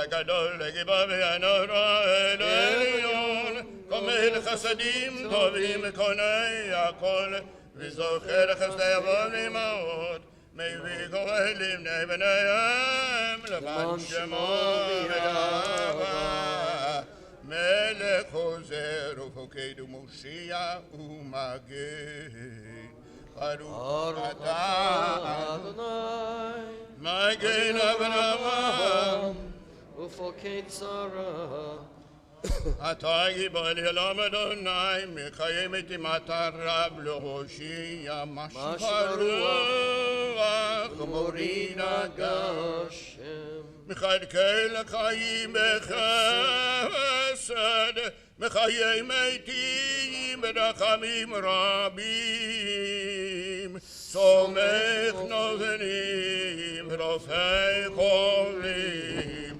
ומתיר אסורים ומקיים אמונתו לשני עפר מי כמוך בגבולות ומי ידום מלך מלך ממית ומחיים מצמיח ישועה ונאמן אתה לחיי מתים ברוך אתה אדוני בחיי המתים קדושה page 187 הארי סבנה קדישך שמך בקודש ככתוב נעריצך ונקדישך כסוד שיח שרפי קודש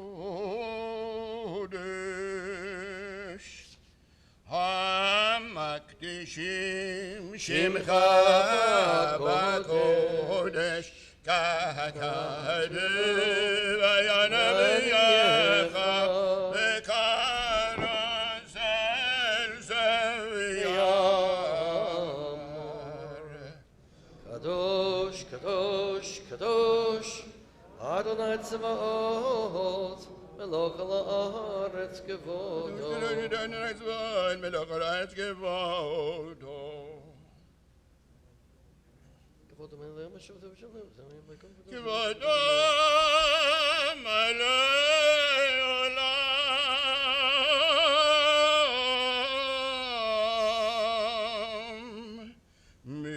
משערת השואלים שואלים זה לזה עיי מקום יבודו משערת השואלים שואלים זה לזה עיי מקום יבודו ליום אתם ברוך יומרו ברוך כבוד אדוני ממקומו יביא מרחמים ויחונם יחונים שמו ערב ובוקר בכל יום תמיד ממקומו ויפן ברחמים ויחונם המייחדים שמו ערב ובוקר בכל יום תמיד ערב ובוקר בכל יום תמיד ממקומו יפן ברחמים ויחונם המייחדים שמו פעמיים יבוא שמה אומרים שמע ישראל אדוני אלוהינו אדוני אחד הוא אלוהינו אבינו מלכנו ראשינו ושמיענו ברחם נפשני תהנה כל חי ויברכם לבנו שמע ישראל אדוני אלוהינו אדוני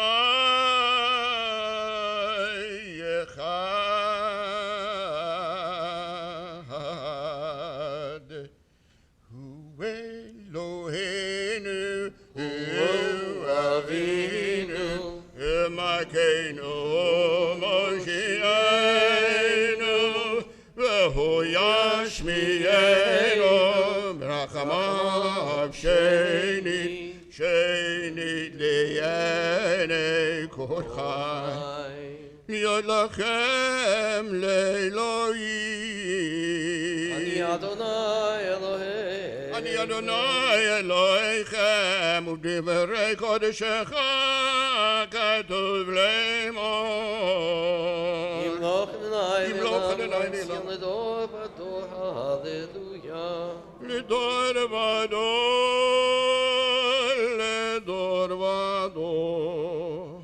לדור ודור נגיד לך, all נצח נצחים, all נצח נצחים, קדושתך נקדיש, לדור ודור,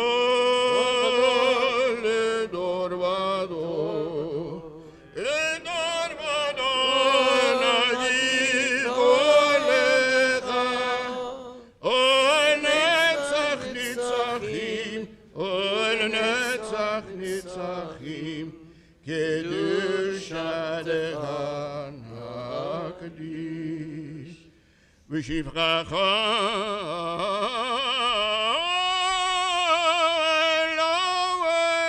אלוהינו, מפינו לא ימוש לעולם ועד, כי על מלך גדול, כי על מלך גדול וקדוש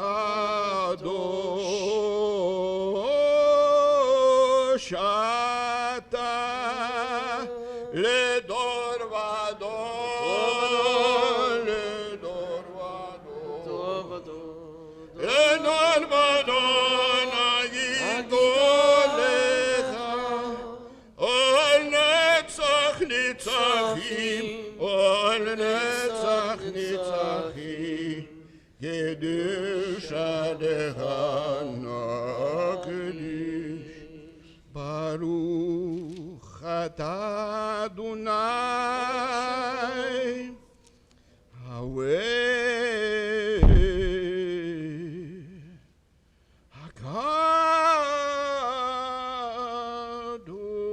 הקדוש,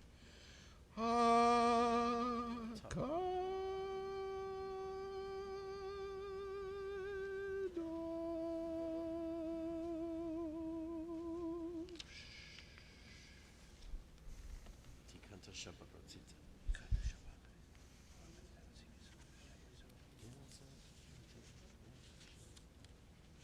את קורבנותיהם תמיד מגזר וזרק לכם את מוסף יום השבת.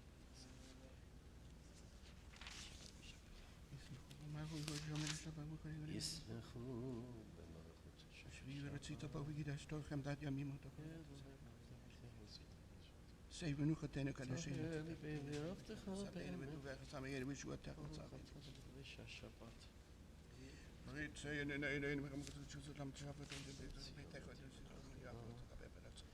ותהי רצון דמילה לך הטוב גדולך ורחמך לכם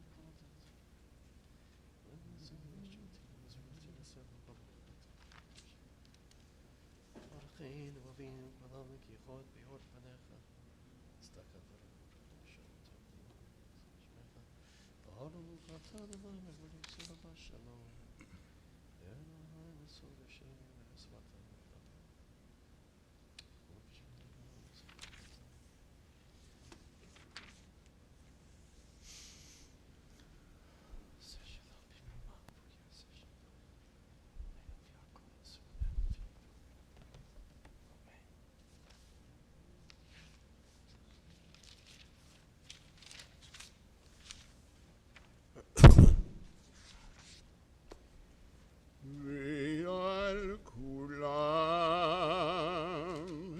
ועל כולם יתברך יתרומם, יתברך ויתרומם, שמך מכנו תמיד לעולם ועד.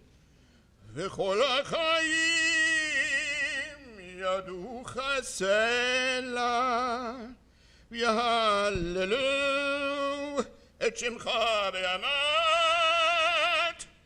אבל ישועתנו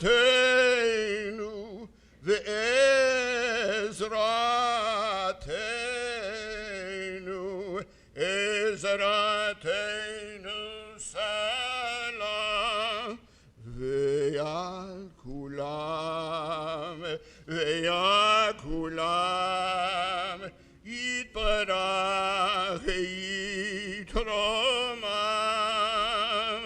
יתברך ויתרומם, שמך מכנו תמיד לעולם ועד.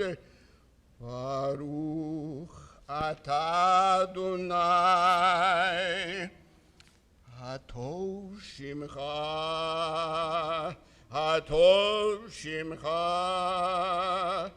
ולך נאווה,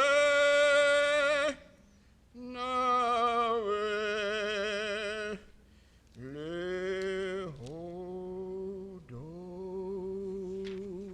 להודות. Kaddish Shalem, page 203.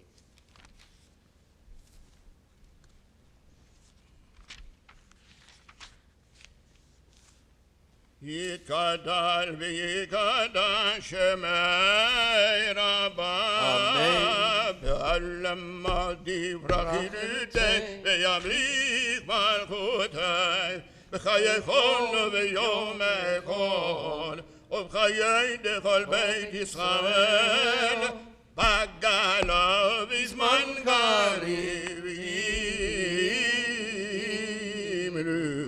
ימנו אמן, יהי שמי רבה מברך, לעולם ולעולמי עלמיא, יתברך, יתברך וישתבח מפה ויתרומם מנשא ויתהלל ויתעלה ויתהלל, שמי דקודשא בריחו. לילה מקרא בחטא ושירתה תושבחתה ונחמתה דמירם לעלמא ואמרו אמן. יקבל צלותיהן ובתיהן לכל ישראל, קודם דשמיא ואמרו אמן. השלם הרבה מן שמיא וחיים עלינו ועל כל ישראל, ואמרו אמן. עושה שלום במרומיו, ויעשה שלום עלינו, ויעקב ישראל, ואמרו אמן. יעשה שלום, יעשה שלום, שלום עלינו, ויעקב ישראל, יעשה שלום, יעשה שלום, שלום עלינו, ויעקב ישראל, ויאמרו אמן. Page 204, Ein Kelohenu. Ein Kelohenu, Ein Kadonenu, Ein Kemalkeinu, Ein Kamoshienu, Michelohenu, Michadonenu, Michemalkeinu, Michamoshienu, Nodelenoenu, Nodelanonenu, Nodelemakeinu, Nodelamoshienu, Baruch Eloheinu, Baruch Adonenu, Baruch Makeinu, Baruch Moshienu, Atahu Eloheinu, Atahu Adonenu, Atahu Makeinu, Atahu Moshienu, Atahu Shetiru Avotenu, לפניך כתורת הסעמים. Page 205. עלינו לשבח לאדון הכל, לתת גדולה ליוצא בראשית, שלא עשנו כגויי הארצות, ולא שמענו כמשפחות האדמה, שלא שם חלקנו כהם, וגורלנו ככל המונם. ואנחנו קוראים ומשתחווים ומודים לפני מלך מלכי המלכים הקדוש ברוך הוא שהוא נוטה שמיים ויוסד הארץ ומושב יקרו בשמיים ממעל ושכינת זו בגופים מרומים ולאבינו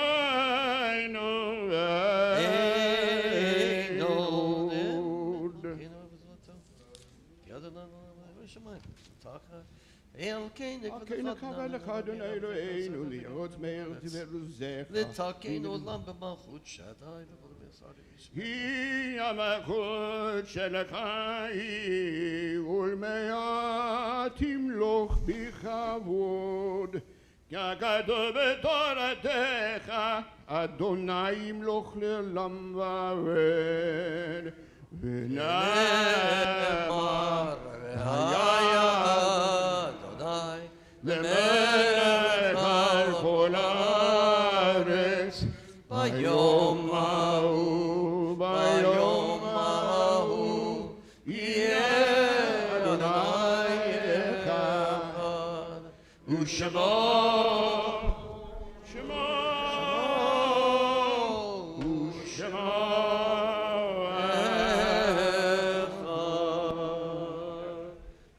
seated as we remember our loved ones. Now, the art sites observed. And first, Stanley Swartz of blessed memory passed away this week, beloved brother of Lois Levine.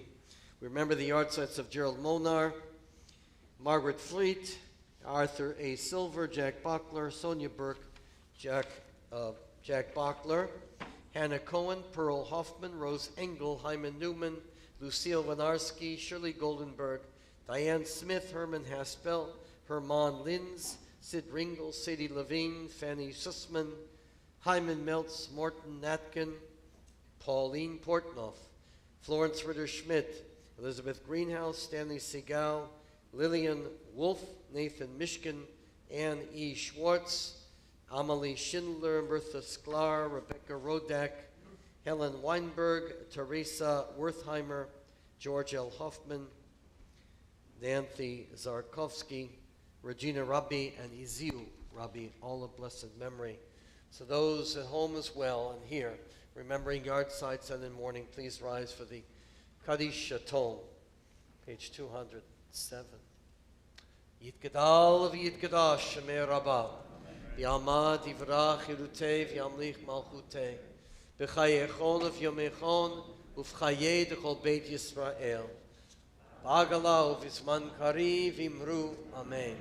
Yehi Shmei Rabbah mevarach le'lam l'omei al-maya, yiparaf v'yishtabach, yitpa'ar v'yitromam v'yitnaseh, v'yitadar v'yitaleh v'yitalal, Shmei Kudusha Barichu, Leila min kol bechata v'shirata, tush bechata v'nechmata, Tamiran bi'ama v'imru, Amen. Yehi Shlama Rabbah min Shmaya, V'chayim aleinu v'al kol Yisrael v'imru, Amen. Oseh shalom b'mromav, hu yaseh shalom aleinu v'al kol Yisrael v'imru, Amen. Please be seated. We have some short announcements right now. Anybody planning? Or should we? Okay. Oh, okay, Jeff.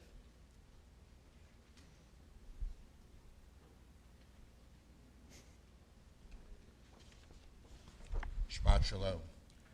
I welcome everybody to our Freud Scholar in Residence weekend, where you'll get to hear Dr. Alan Mendoza speak about anti-Semitism today in America and worldwide. I would also like to thank Rabbi Altshuler for leading services today, as well as everyone who participated in the service. Bima Baskets, sponsored by Laura and Mark Briefman, in honor of the marriage of their daughter, Marissa and Seth Lipkin, and by Susan and Harold Halpern, in honor of Susan's 84th birthday. Mazel tov to the Briefmans and Susan Halpern. Kiddush Nosh boxes are sponsored by the Freund Scholar in Residence Fund in honor of Dr. Mendoza. Upcoming events. Morning Minyan continues to be on Zoom from 8 to 9 a.m. Sunday through Friday, except Thursday, which will be in person. Dr. Alan Mendoza will also be speaking tomorrow morning at 10 a.m. His subject will be the State of the Jewish World 2022, what we need to know and how to act. On Tuesday at 10 a.m., Rabbi Altshuler will hold his class on the Introduction to Judaism. On Wednesday at 10 a.m., Rabbi Altshuler will hold his class on the turning points of Jewish history. Both of these classes will be hybrid. On February 3rd at 10 a.m., our Nosh and Learn series will be held on Zoom. Stephen Stark-Reimer will be speaking on the Dead Sea Scrolls. Join Sisterhood for Jewish Geography on Sunday, February 6th at 10 a.m. on Zoom. Pismon, the premier Jewish a cappella group from Columbia University, Barnard College, and the Jewish Theological Seminary, will be here February 11th and 12th. They will be performing during Friday and Saturday Shabbat services and will be holding a very special concert on Saturday evening at 7:30 p.m. The doors will be open at 7 p.m. It's not too late to register for Pismon. Sponsorships and tickets availabilities through the TBS office. You don't want to miss this, what will be a wonderful concert. I also want to welcome guests that are visiting Temple Beth Sholom. Al Levine, Ruth Ruderman, Barbara and Alan Rosenzweig, Judy Kroner, Cecily Varel, Pat and Errol Suscombe, Alana and David Danilowitz, and Carol and Herb Horowitz. All events and future details can be found on the TBS website. Again, I want to wish everybody a Shabbat Shalom, and I'd like to introduce Eric Ferber. Thank you.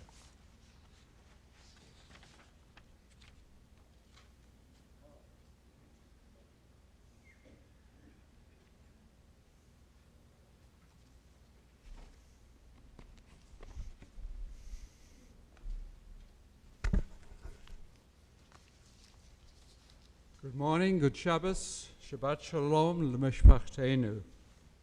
A very warm welcome to you all today, both here in person and those who are watching us by live stream. And a special welcome to Dr. Bill Freund from Chatham, New Jersey, and all members of the Freund family, Yola, and all members of the family who are not with us today. Again, a warm welcome, despite the brisk weather, a warm welcome to our distinguished scholar in residence, Dr. Alan Mendoza. This morning, we continue the second presentation of our three-day Freund Scholar in Residence program. Just a few words about the Freund program for those of you who were not with us yesterday evening. Dr. Bill Freund is a Snowbird TBS member. He was not able to come down this year. He is a former chief economist of the New York Stock Exchange with a national reputation as the Big Board's chief economist for the past 18 years. He received his doctorate in economics from Columbia University. Dr. Freund is special amongst economists, not only for his keen eye and broad perspective, but also for his well-developed sense of humor, which I can personally confirm. He is the author of numerous books on investing and other fundamentals of economics. His book, Investment Fundamentals, was a bestseller, and he's also written 2 delightful children's books aimed at ages, to quote him directly, for ages 5 through 95.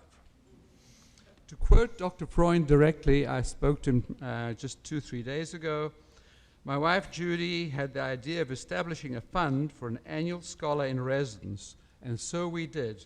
The Judy Freund Scholar in Residence program is still going strong after 17 years. We hope it continues on as a memory of this great lady, Judy Freund, to whom we dedicate this year's and every year's Scholar in Residence program.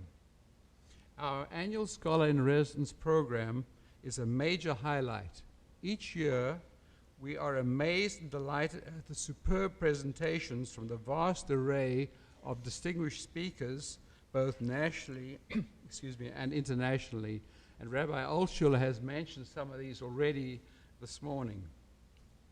This morning we are again privileged to have Dr. Alan Mendoza, co-founder and director of the Henry Jackson Society in London, with us. And we thank our very dear Rabbi Altshuler for making this possible. Last night's brilliant presentation was an absolute tour de force, and I know this morning will be exceptional as well. Just a quick word, tomorrow's third presentation will be here in the sanctuary as well. I will now invite Rabbi Altshuler to introduce Dr. Alan Mendoza to us this morning. Thank you so much. Thank you so much, Eric. I'm going to make it short because we want to hear Dr. Mendoza. We live in a time where we bemoan the fact that there are few leaders. And I know how precious they are to the Jewish people, the ones who really make a difference to our people, to the state of our being. And one of them is Dr. Alan Mendoza. I've witnessed firsthand what he has almost single-handedly done to reverse the education, the commitment, the feelings, the emotions, to organize our politics, if you will, to make sure that our people could keep their heads up in support for Israel and Jewish causes. This is who we have here today. My friend, who I learn from all the time. I'm so proud that he's here. You have to understand, it's hard for me still to not see him in the many places that we saw each other in London. It's the first time we really had a chance to daven together. I noted that with all the times that we were together. So very special as well. So I'd like to, by the way, I just want to mention, tomorrow morning, instead of a lecture, we decided we're going to have a panel discussion, the two of us, back and forth, kind of put together what we had, and I think you'll be very, very excited about that. Tomorrow morning at 10. Also, I encourage you, if you have any questions, please, we're going to have time for questions. Raise your hands. Dr. Mendoza has fielded questions from world leaders. He can deal with members of Temple Beth Sholom. Ask your questions. Be challenging. That's what we're here for. So, with that, I'd like to introduce, again, Dr. Alan Mendoza. Yes. I'm sorry, I can't hear. Oh, this microphone there. Okay, that's easy to do. I don't know, wherever you're comfortable. I guess you in the middle. Yeah, let's try a different spot. Let me go in the middle. Right. Well, thank you, Stuart, for that wonderful, wonderful introduction. Really, it's a pleasure to be here with you, to have enjoyed the service with you, and to see your thriving community in person.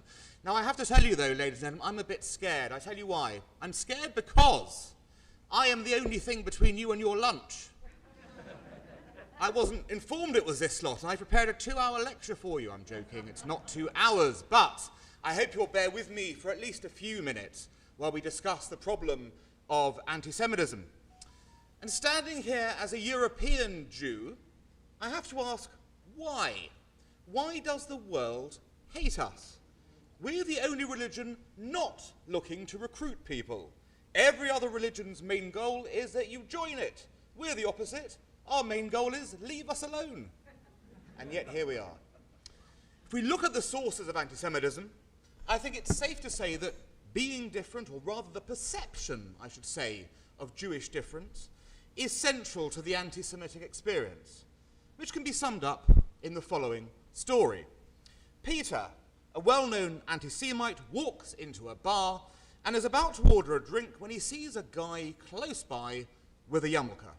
Now, he doesn't have to be Einstein to know that the guy has to be a Jew. So Peter shouts over to the bartender and says, "Drinks for everyone in here, bartender, but not for that guy over there," pointing to the Jewish guy. Soon after the drinks have been handed out, Peter notices the Jewish guy is smiling. This infuriates him, and in an even louder voice, he once again orders drinks for everyone in the bar, except for the Jewish guy.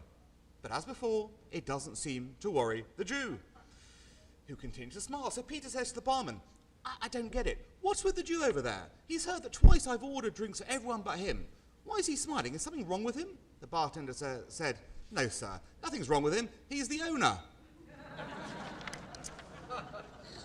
Now, I I mention a joke to start, but the reality is, and I say that because if we don't laugh about anti-Semitism, frankly, we would be crying about it. Because it's true to say the Jewish people face a serious problem and a growing problem in the world today about this issue. And I'm conscious standing here that I do so as someone whose family first came to my country in the 17th century, a very unusual, if you think, time for a Jew to be in the Western world in a solid amount of time for 350 years, which is how long my family has been in the UK. So we're quite established, if you think about it, in that line. I went to a serious private school in London. I went to Cambridge University. And I can tell you that my only encounter with anti-Semitism growing up, despite being an Orthodox Jew, was the occasional snobbery of the British upper classes. The definition of anti-Semitism among who was always somebody who hates the Jews more than is strictly necessary. That was their sort of feel. But that was reality. I didn't really encounter anti-Semitism. However, fast forward 20 years from that time, and I have to say, I feel it today.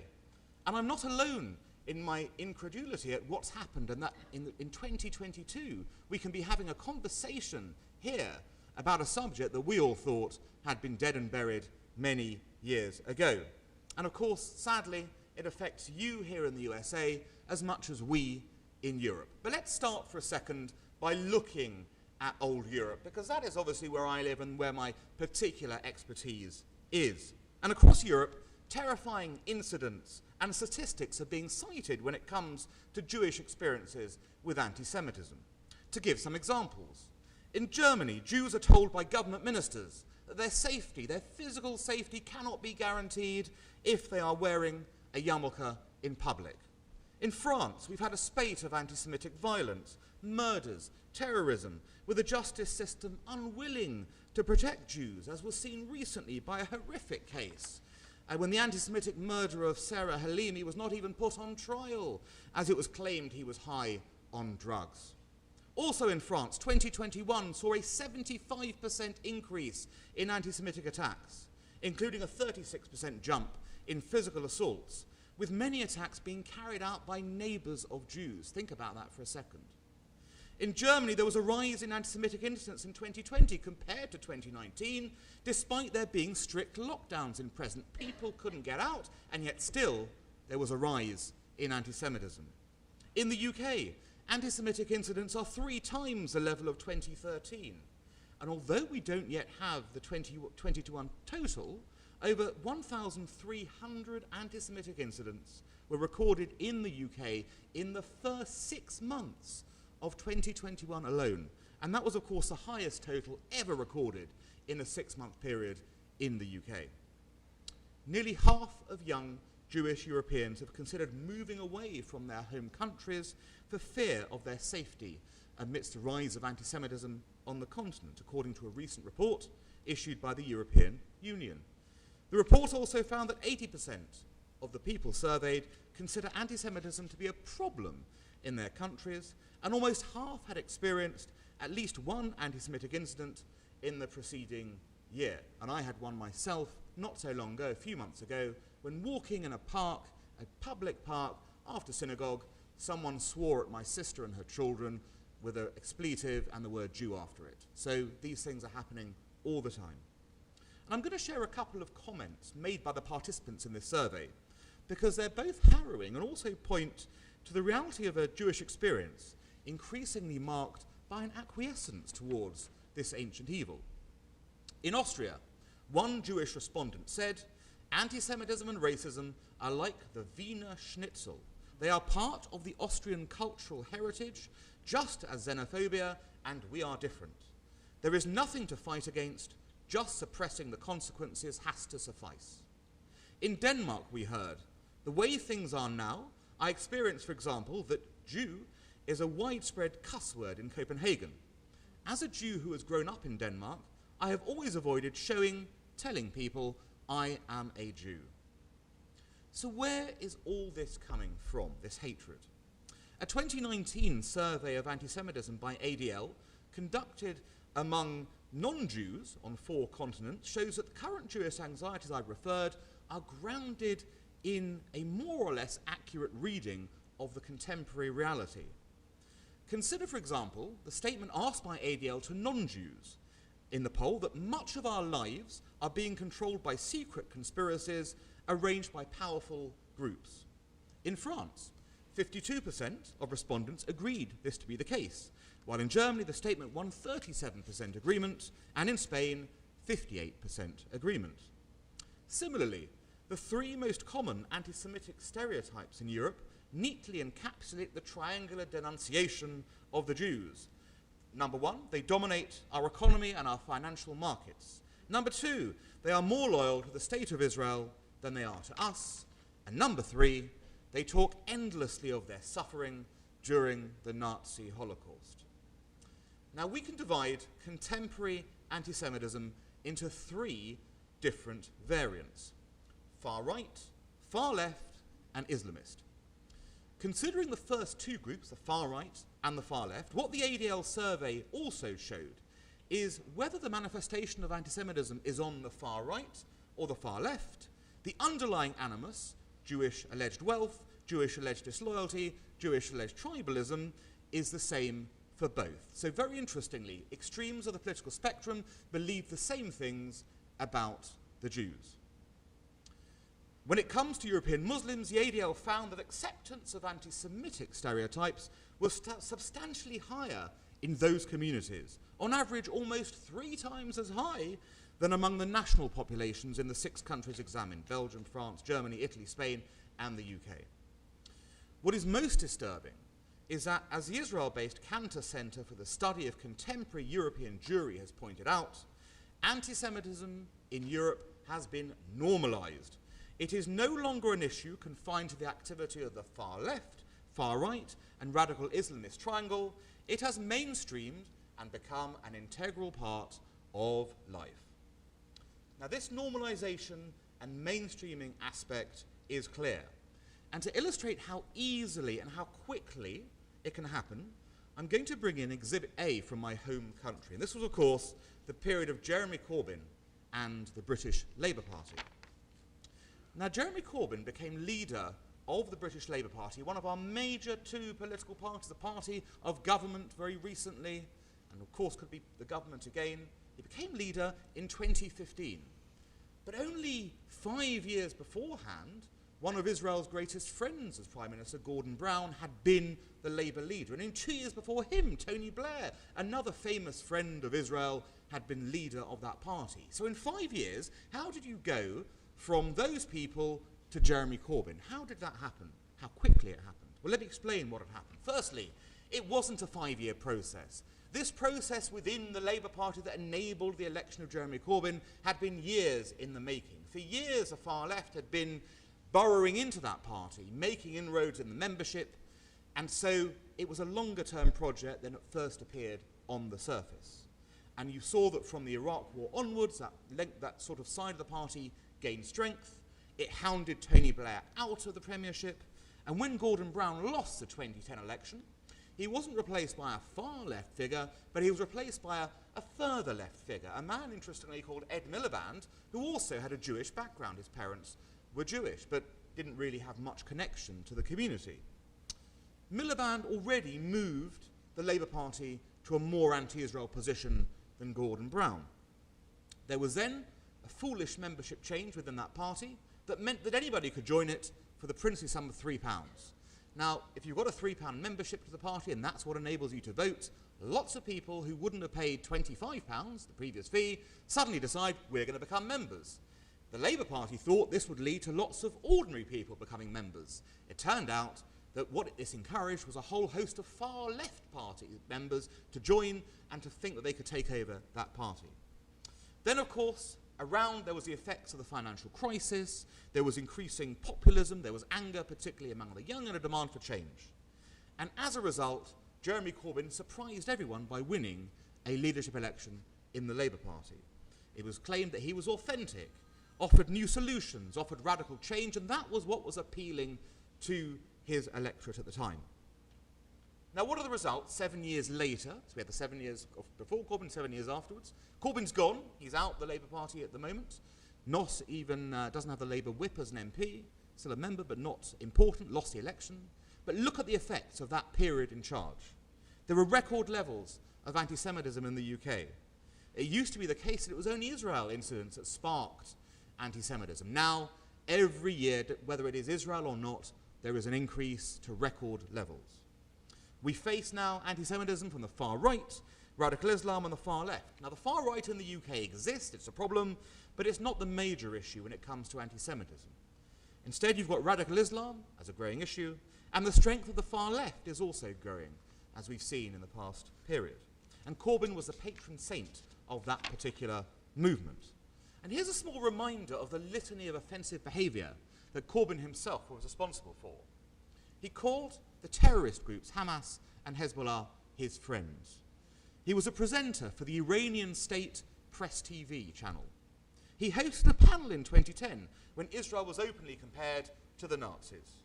He defended an artist's freedom of speech in 2012, but failed to condemn the London mural that he had painted that depicted Jewish bankers playing Monopoly on a board balanced on the bent backs of the workers. He laid a wreath at the grave of some of the Munich Olympics terrorists in 2014, although he claimed he was there for a different ceremony. In his immortal words, "I was present, but I don't think I was involved." He refused to adopt the widely accepted examples of anti-Semitism promulgated by the International Holocaust Remembrance Alliance. And when his party finally shamed him into agreeing them, he still tried to actually strike some of the examples out. Corbyn in 2013 told attendees at a London conference that Zionists, note the term Zionists, clearly have two problems. One is they don't want to study history, and secondly, having lived in this country for a very long time, probably all their lives, they don't understand English irony either. This conference, by the way, was promoted on Hamas's English language website and featured several controversial speakers, including one who had advocated boycotting Holocaust Memorial Day and another who blamed Israel for the 9/11 attacks. Now, it's important to note that Corbyn himself denies he is an anti-Semite. But as one wag joked, he must be one of the unluckiest anti-racist campaigners in the world, in that case, given he always seems to end up in situations where his motives can be confused. Now, here's a warning for the US. Don't think that here's just a cautionary tale for you. The same forces that are coming for you are here already that came for us. And just with us, they've been a long time coming because of socio-economic trends and what's happening in the broader political world. Now, we know that you've always had a significant far-right problem when it comes to anti-Semitism in the US. For whatever reason, there are neo-Nazi militias. There are people who are happy to march, whether it's in Skokie, Illinois in 1977 or Charlottesville, Virginia in 2017, people who are willing to blame the Jews for all their problems and to say that they will not replace us. This is, of course, the idea of replacement theory, the idea that Jews are purposely controlling a migration into this country to replace the white population with people of colour in various ways. It exists, and it sometimes sparks, not the theory I should hasten, but this hatred of Jews exists, and it sparked, of course, acts of violence, most notably the terrible attack on the Tree of Life synagogue, conducted by, of course, a far right-wing extremist. Fortunately for you, at the moment, radical Islam is a containable issue. So you don't have the same problem we do with your Muslim populations here in the US, where we have a significant minority of extremists in the UK, you have a much smaller general population, as a result, a much smaller extremist population. Equally, just as the majority of Muslims in the UK are, of course, peaceful and wanting to work with their fellow citizens, similarly, you've got many examples here of Muslims wanting to work with Jews and with others against extremism. But don't keep your eye off this problem, because it will continue to grow if you don't control extremism within that community too. But where you've got a real and growing issue right now, and where the climate of political debate is moving, is on the far left of your politics. And there's a very important date that people have ignored as to when this came to the fore for the first time. April the 14th, 2016. It was in Brooklyn. It was a day when American Jews and Democratic Party officials might have realized that something was up with the party's traditional position when it came to Israel, and also ultimately for Jews. This was, of course, a Democratic primary of the time between Hillary Clinton on the one hand and Bernie Sanders. Now, the candidates were asked about the 2014 Gaza conflict, Operation Protective Edge, and their views on it. Hillary Clinton answered with a denunciation of Hamas terrorism and invoked Israel's right to defend itself in the face of rocket attacks, and she received polite applause. Bernie Sanders got up and castigated Israel for what he said was excessive force. We had in the Gaza area some 10,000 civilians who were wounded and some 1,500 that were killed. If you're asking not just me but countries all over the world, was that a disproportionate attack? The answer is yes, I believe it was. And look at the riotous applause. The roof came off the building with the response at that primary in that way.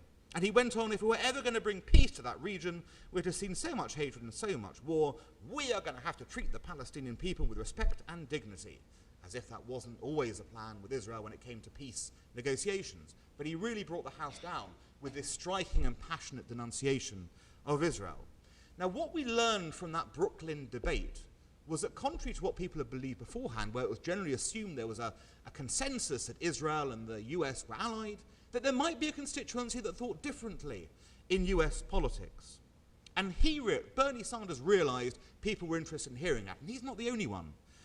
You know that increasing numbers of US House representatives, typified by the so-called Squad, are fully aware that the mood has changed about what is acceptable to say about Israel and even about Jews.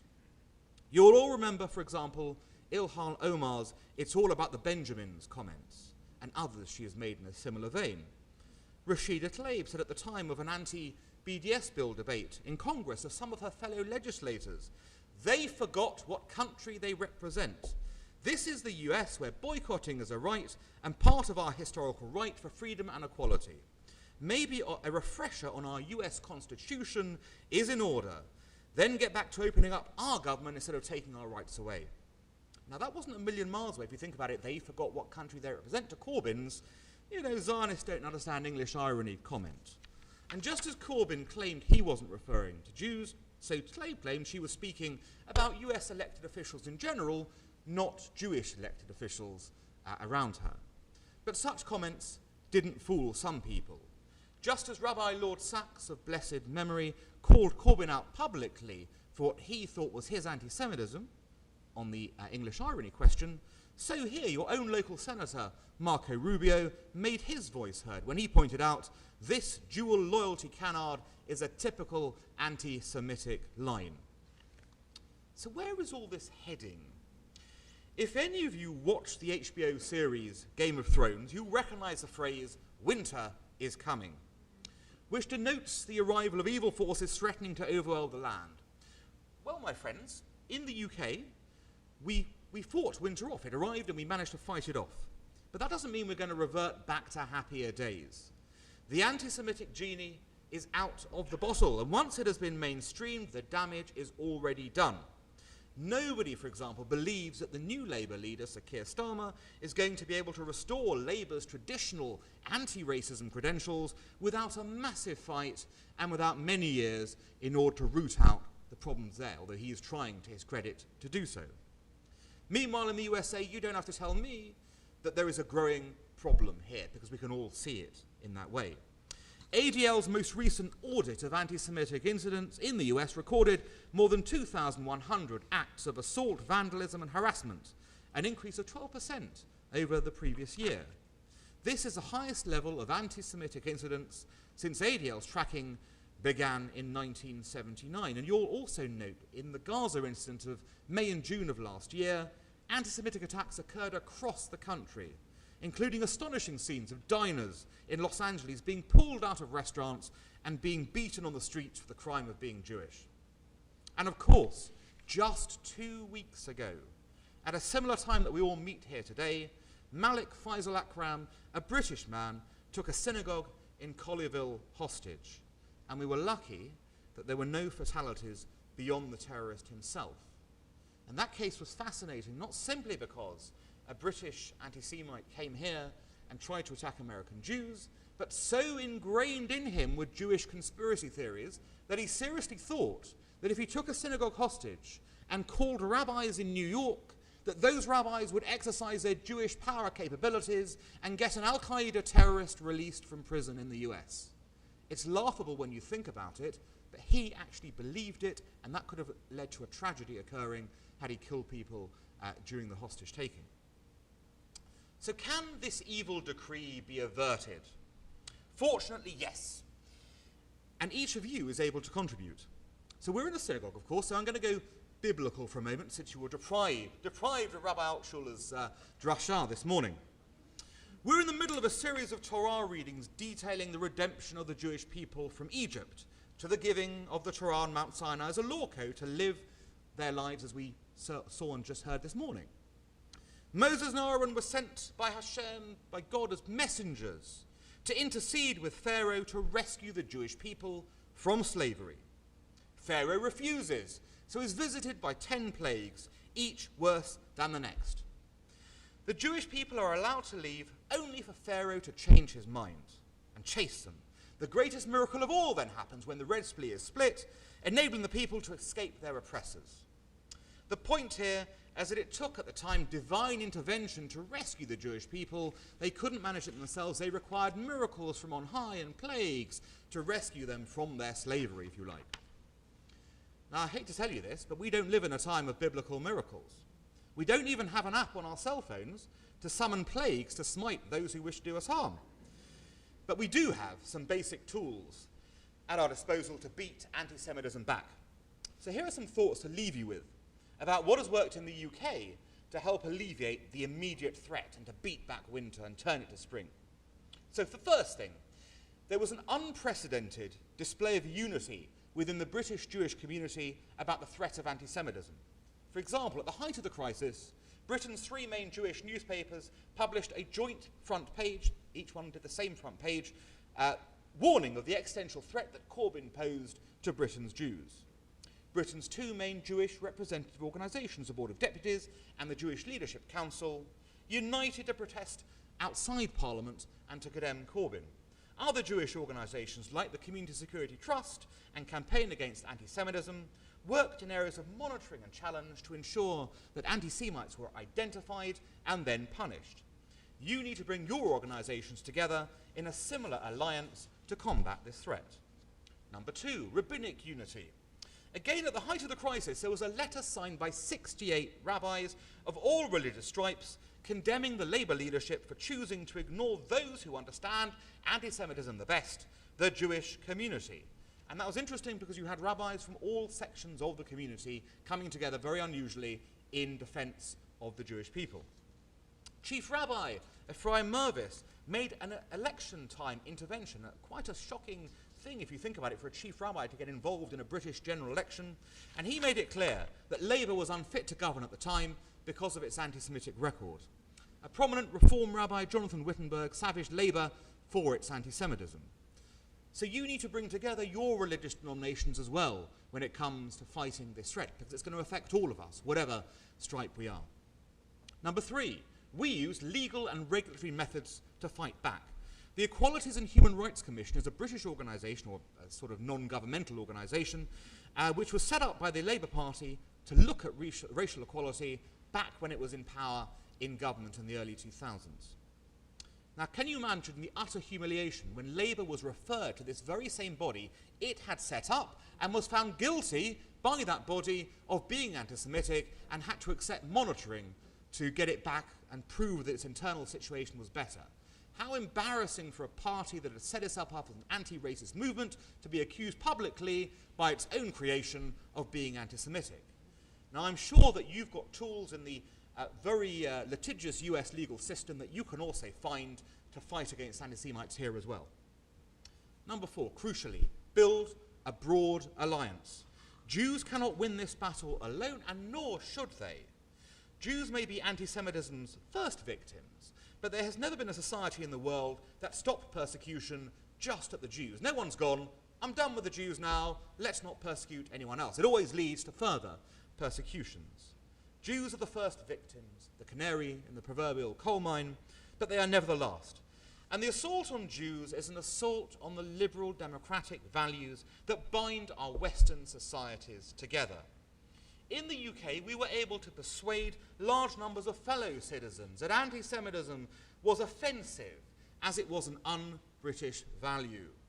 And although not everyone chose to vote in the last general election on the basis of specifically anti-Semitism, enough people cited it as a contributing factor in their decision that we can say that anti-Semitism definitely hurt the Labour Party's chances of winning in that election. Why? Not because Jews were holding them to account for it, but because ordinary British people were holding them to account for that position. You need to learn that lesson and make sure that as wide a coalition against anti-Semitism emerges as can be assembled, because that is the most effective defence against mainstreaming it. Make our tent bigger than theirs. Instead, such a move will then push anti-Semitism to the fringes, where it belongs. This requires organisation on your part. It requires foot soldiers to do the work of building that coalition. But, you know, that's something that each and every one of you is capable of doing by joining and supporting some of the many American Jewish organisations that work within your political framework, within society, in both Republicans and Democrats, to help drive the message home that anti-Semitism is unacceptable in American public life in 2022.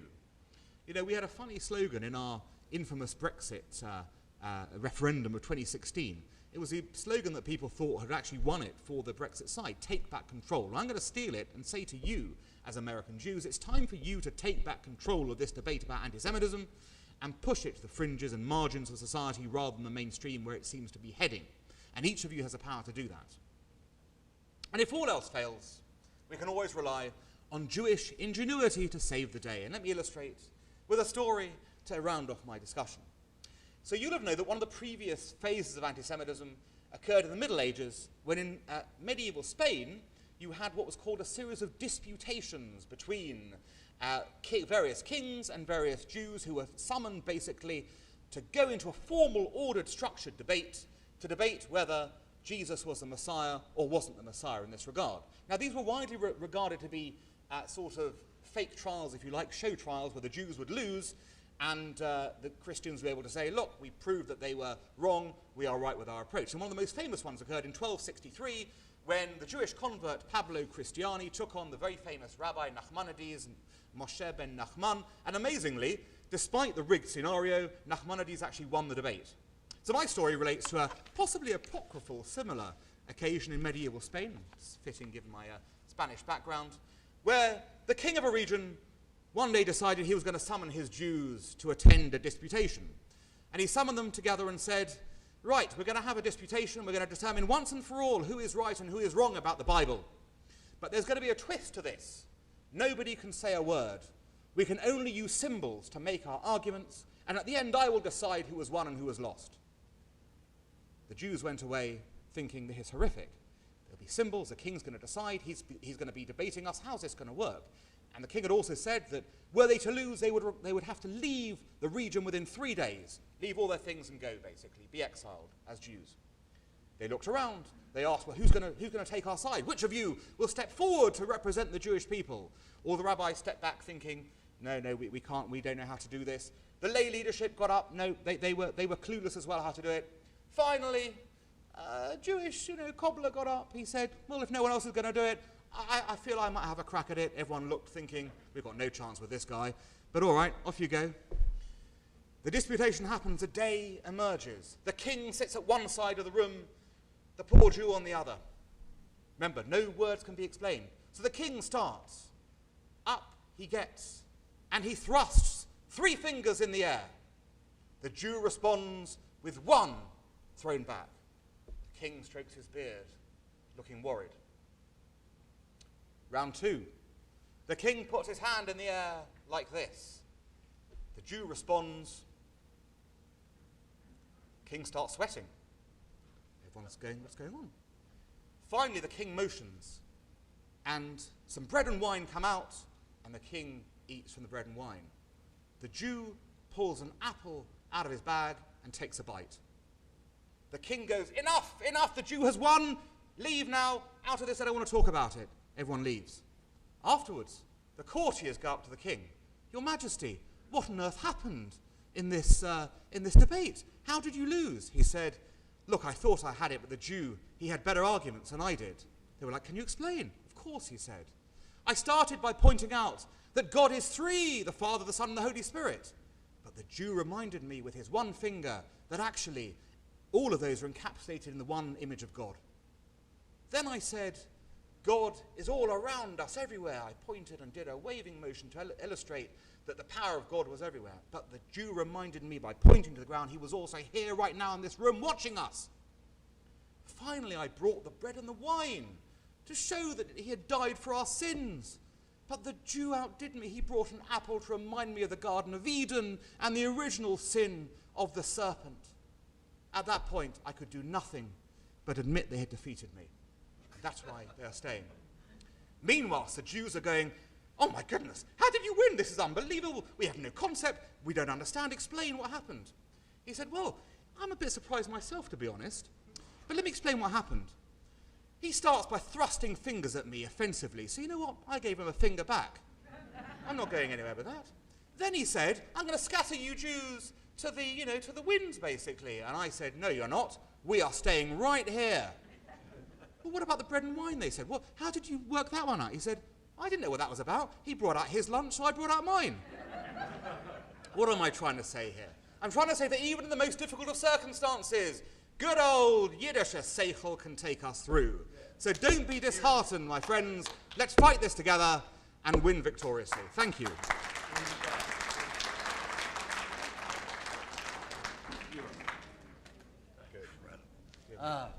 Questions? Do we have any questions? I'm so happy you're here. Now you know what I lived with the last 11 years. I have a different version of that joke, but it's less polite. Okay, we'll hear Joel's version in some sequestered room. Okay, we're going to have some questions and answers. There's a lot to discuss. Eric, you doing this?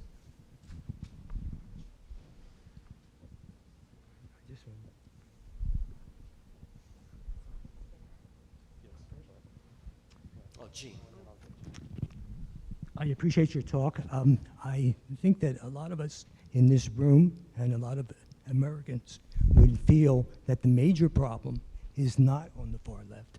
The major The major problem in this country, a lot of us would feel, is on the right, where there is a danger of losing our democracy, and that's what I feel. Okay. So the question was, if you didn't hear it, there's a major feeling that actually the danger is on the far right in this country of losing our democracy. That's it. Look, this is a really interesting point, and it gets, of course, into the weeds of American politics and thinking about what happened in the last election and potentially the next election. So I think what's interesting from an outside observer about what happened on the 6th of January 2021 was not how badly American democracy did, but actually how well it did. Well, let me explain what I mean by that. If you think about the whole process, yeah, there was a challenge to American democracy, and that's fair, when Donald Trump claimed the election was stolen. And he went on and on about how the election was stolen, how all these things matter. Now, we can have a long conversation about that aspect. But what was interesting about his claims was that each time they were put to the system where they needed to be put, i.e. to the courts, to the Supreme Court, to Congress, every single time, despite tremendous pressure and stress and fracturing on the system, what happened? The system not only held but rebuffed the claims quite successfully. Even when there was a pathetic attempt at some kind of storming, a disgraceful event on January the 6th, actually order was restored pretty quickly, and you could have made the argument actually it was a failure initially of the law enforcement officials to protect the Capitol in a way that would have prevented that actually led to this nonsense happening in the first place. Now, I don't mean for a moment to say there is no threat from the far right. When it comes to anti-Semitism, the threat from the far right tends to be of the violent lone wolf variety. And what that means is that you will find that somebody will get up one morning and decide they've had enough, they're going to shoot some Jews. That's a terrible experience in that way, but we have the problem with lone wolf terrorism. It's very difficult to guard against whatever the source is, because there is no plot, there is no long-term plan, there is no things to intercept, and as a result, it's difficult to stop it. Doesn't mean you can't try, but it's a difficult thing to stop. The reason I highlight the far left is because they're having a different impact on your debate here in the US, because they're impacting on, firstly, it looks like they might be closer to sort of succeeding in getting a cultural change in this country with things like critical race theory, with ideas like that that transform the very basis of society. But number two, there's also the feeling they haven't yet had the kind of defeat that we had in Britain for the far left. On the contrary, the far left here think they still have the future ahead of them and their best days are ahead. And certainly I feel that having had the danger of a far left government in the UK and seeing already the bad things that happen just without being mainstream with the leader of a party doing that way, I would suggest that you've got problems on both sides here, but I highlight the far left because it's less understood as its threat, and we certainly didn't understand it very well until Corbyn took over, and it was surprising to us, whereas with the far right, you've known for years it's coming, and we know how to deal with the far right in general. So that's why I make the difference. But I take your point. Yes, of course, there's a danger there, but I think, you know, possibly the most invidious societal danger actually comes from the far left rather than the far right. Yes. Thank you, Dr. Mendoza, and for your wonderful presentation. My question concerns the media, the general media, outside of the Jewish community and the Jewish media, and what kind of influence or no influence or whatever influence they have on the general public, because they can reach it more so than the Jewish media. Thank you. Well, absolutely correct. And the biggest problem we face is that some forms of our common media are actually quite anti-Semitic themselves. In Britain, for example, we have the dismal case of the BBC. Now, this, if you think about it, is insane. This is a state broadcaster. It's run by the state, and yet there's just been a ruling last week where in a horrific anti-Semitic incident on Oxford Street in the heart of London's West End at the end of last year, some Jewish kids celebrating Hanukkah were attacked by 5 people of Middle Eastern origin who actually physically attacked them for seemingly an anti-Semitic motive. The BBC reported it as, yeah, Jews got attacked, but allegedly, in fact, not allegedly, they said one of the Jews called one of the attackers a dirty Muslim.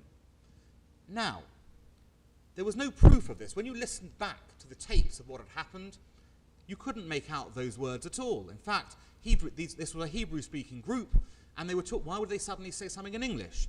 And they were talking in Hebrew the whole time. The BBC chose to report as fact something that was completely unproven, and then when it was told it was unproven, refused to correct the record. And of course, it's just been pulled up by the regulator to say, you're wrong here, what have you done? This is you should never have put it in that way. So it's a step beyond almost what you say. It's how do we first stop the media from being anti-Semitic? Now, in our country, we've got a regulator who at least steps in to look at issues like that. In your country, it's a bit different because your media is not monitored in the same way, and you've got, I think, some fairly serious problems the way your news is presented on either both left and right, with nothing in between, it seems, in terms of how things are approached. And I know it's a boring thing to say, but the reality is we have to put truth as the mainstay of our arguments when it comes down to this. The truth is that, as I said before, people have to be out there making the case that anti-Semitism is an assault on American values, which of course it is.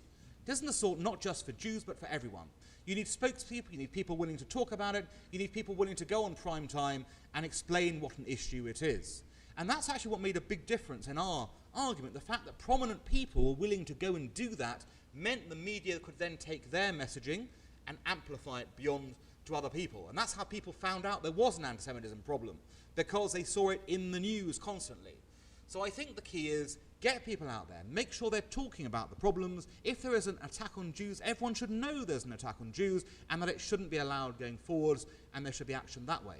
I'll tell you again, what was very deeply concerning about the Colleyville case was that the FBI somehow, for the first many hours, decided it was somehow not an anti-Semitic incident, which is utterly bizarre, considering they knew early on there was a British man taking an American synagogue hostage. Why would he do that? Why not take hostage, a grocery store or this? Why did he choose a synagogue? It was a deliberate attempt, but they chose to ignore it originally. Now, I'd like to think that's simply because they were so shocked at the idea this could be happening that they didn't get it right on that basis. The reality is, as the old saying goes, if it looks like a duck and talks like a duck, it is a duck. And in this case, it was clearly an anti-Semitic incident, as was proven afterwards. So we have to be more open and loud about calling these things out for what they are, not what other people perceive them to be.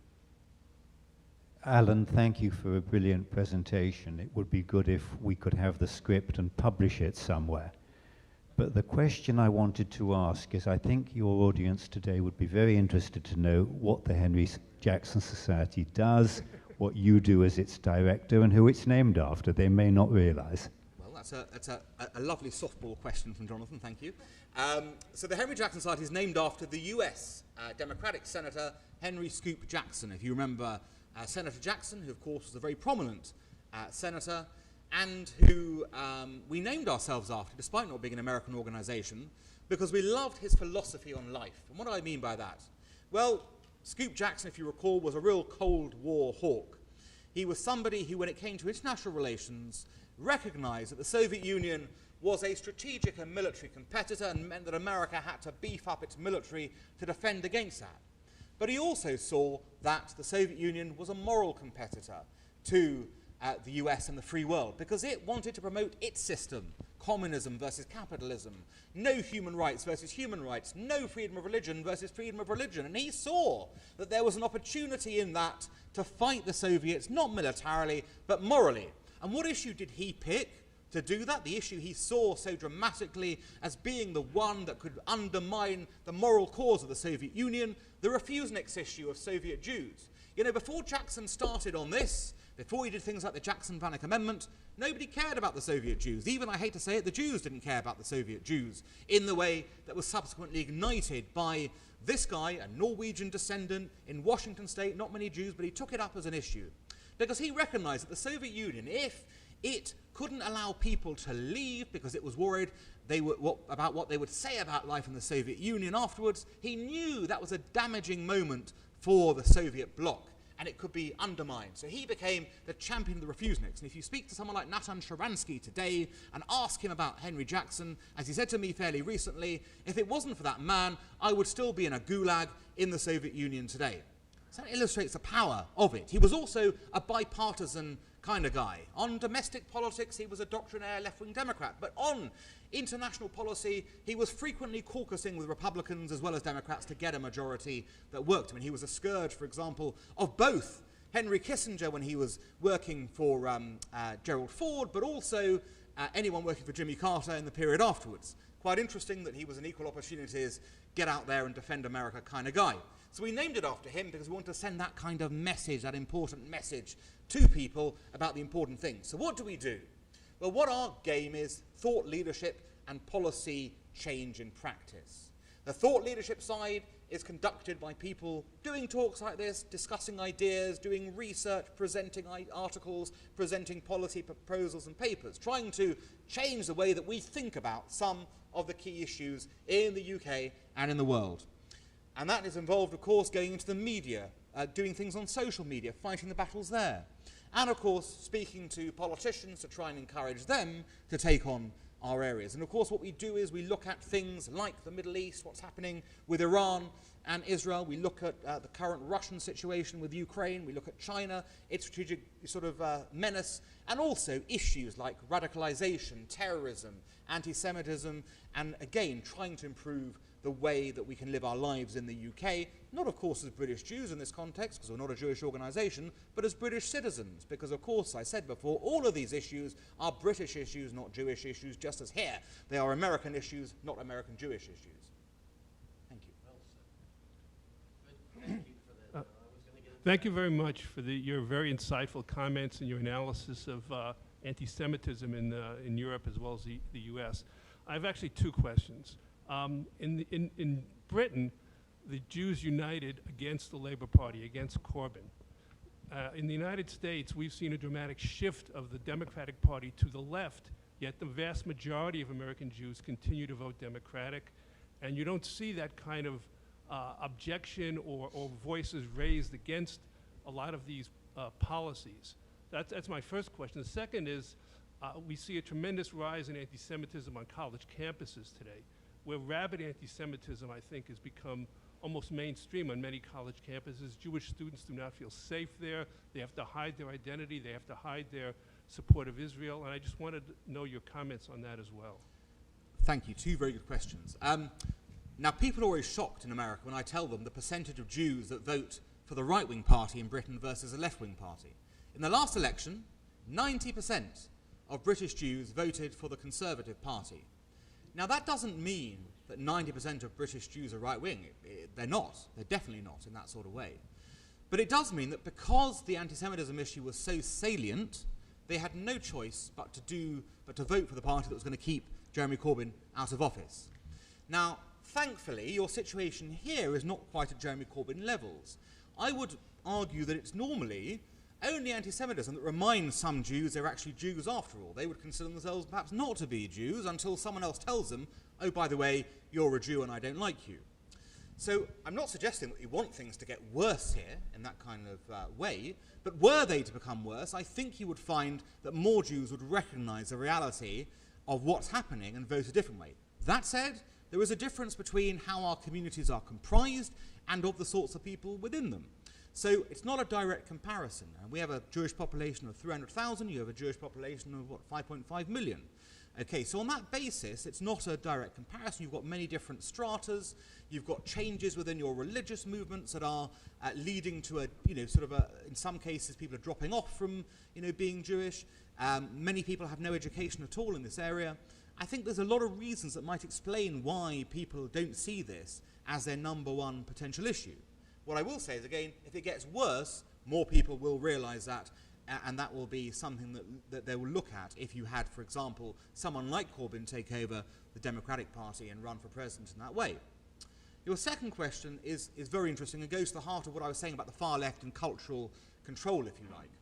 The universities in this country and in our country have been taken over the past 30 years by a very, very aggressive philosophy, which isn't about freedom of speech and freedom of discussion, but rather seeks to have only freedom of speech for what they deem to be the right topics, and everything else is deemed to be offensive and has to be shut down and closed off and cancelled, to use that phrase. Now, this is a disaster, an absolute disaster for your country and ours. Why? Universities are supposed to be the place where you go and engage with ideas. They are the place where you leave home for the first time, leave the protective coverings of your parents, basically, and instead go and engage with the world. And that means you'll get challenged. That means that some of the things that you hold dear will be challenged by people who have other views out of your family cocoon, and you have to come to grips with those views and argue against them. Well, what is happening now in universities is the students are no longer being allowed to do that. They're being told it's dangerous if you hear views that might upset you or offend you in certain ways. As a result, we're not going to allow you to hear those views. But it's not as if all views, like I said, are being censored. Only certain views are.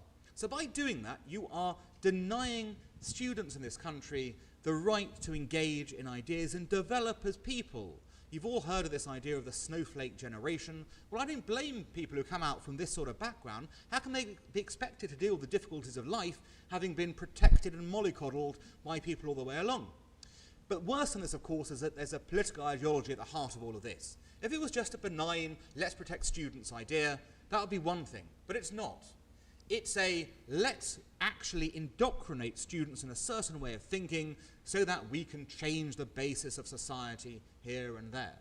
And that is, of course, a great problem. So what needs to happen is a comprehensive pushback, again, on campuses. Now, that's difficult. It's difficult because you have an overwhelming number of tenured professors who think a certain way. It's very difficult for someone who doesn't think that way to even become a tenured professor today in many universities. And we've all seen cases where people have been chased out for having the wrong views, as it were.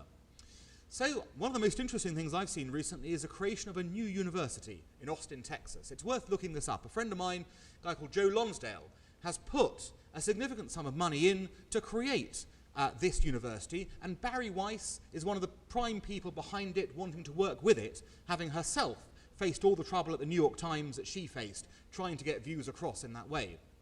Now, again, I don't think it's a great idea that we have to set up new universities to deal with this problem, but if the old universities refuse to assist with this, then we should defund those universities. Don't donate money to them instead, and find places that do promote freedom of speech and do promote intellectual investigation and discussion, because that is the only way that we are going to get a fair, balanced, and sort of educated American population and British population going forwards. So again, it's that you've got the power on this. You need to work with people doing this to make that change if you don't like what's happening now. I just have, I guess, a question and a comment. In Mississippi, we are banning books. In Virginia, the governor is asking parents to spy on teachers. In Florida, don't even get me started there. In Texas, we've taken away women's rights. What is happening in Florida? We have a Okay, governor. all right, we won't get you started. We have a Okay, Surgeon General who doesn't believe in science, but otherwise. In Texas, we took away women's rights, okay? We keep taking away voting rights everywhere in the United States. Meanwhile, what we as the general population are doing, we're watching Downton Abbey again, rather than trying to do something. And I'm sick and tired of people sitting around and saying, look, we have American and who is it? We have these crazy people who are running around, senators, visit in the White House. What are you here for? So I guess my question is, why can't we realize that we are pre-Nazism right now, and we're sitting around and saying, well, hey, let's do this.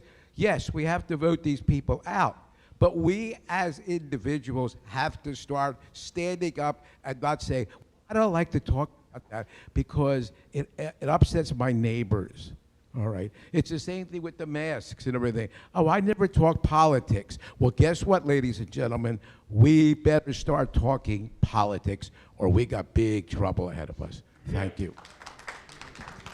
Well, look, it's not for me to work out what's going on in your political system in the sense of these different maneuvers, but what I'll say to you is, in the UK case, democracy won out. Democracy won out because people exercised their democratic rights to turn away those candidates and then not get to a stage of Nazism being on the streets, basically, in this sort of way. Your best defense, as always, is to fully embrace your civic rights as citizens, your civic duties, be engaged, be active, whatever side of the debate you want to be on, that's fine, but be part of it, and as a result, you will be able to use that process to get the results that you want. So participate, don't participate. The problem with democracy occurs when people don't participate, not when they do. So let me talk politics a little bit. I'm most distressed. My heart breaks every time I hear Bernie Sanders and allow this Jewish man to allow his squad to speak evil of Jews. And I'm very concerned about a Holocaust survivor who's a multi-billionaire who many people don't know, George Soros. And could you explain to our congregation who these people are and possibly why they continue to demean the Jewish people? Well, I think in Bernie Sanders' case, I'm not a Bernie Sanders expert, but my understanding of Bernie Sanders is that yes, he's Jewish, but it's more the ish than the Jew side, in terms of he recognizes he's got a connection, but it's not something that he himself is living on a daily basis. And that, by the way, you find all the time. When you find people who are not connected to the Jewish, not the community, but their Jewish identity, if you like, except in this sort of moment, you have a moment of problems. And you often get this in the UK. You have very famous people. For example, Stephen Fry is a very famous sort of TV personality, a playwright, all sorts of things. But he is Jewish technically, but you wouldn't know it apart from the times he attacks Israel or talks about this issue. So I think part of this is we're naturally very keen to claim every Jew. But sometimes you've got to say, you're not really that Jewish, are you? Let's be realistic about it. What's your connection? So in Bernie's case, it's that sort of side, I think, which explains his point. And as a result, if you like, his progressivism is more important to him than his Jewish identity. Okay, that's fine. When it comes to George Soros, look, here's a complicated case. I mean, Soros is a very complicated man. His long and complicated history. As you know, he was a Holocaust survivor from Hungary. Then, post-war, eventually built up a massive, kind of financial empire. Okay, and some of the work Soros does has been very good.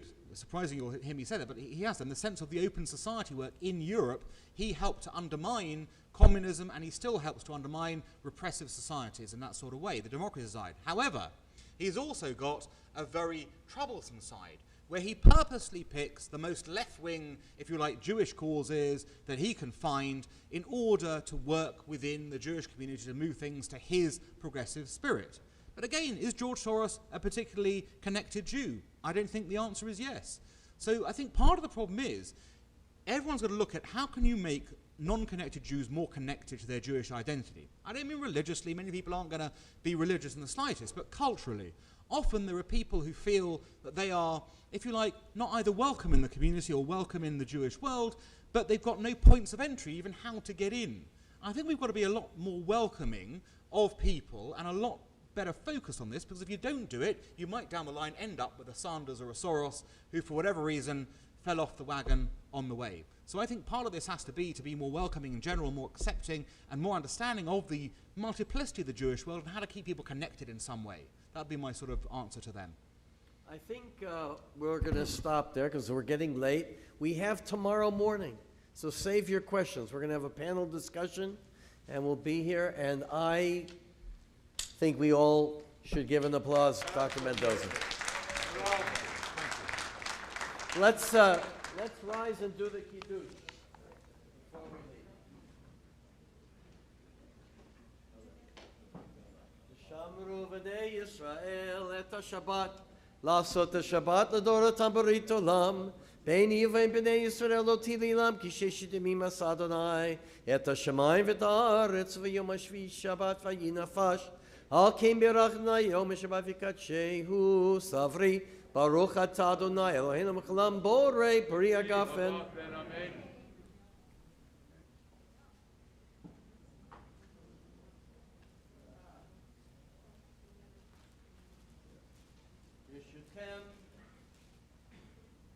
Hear me. Baruch atah Adonai Eloheinu melech haolam ha'motzi lechem min haaretz. Shabbat shalom, everyone. Lunch is waiting for you outside, and we'll see you tomorrow morning at 10 o'clock. Round number 3.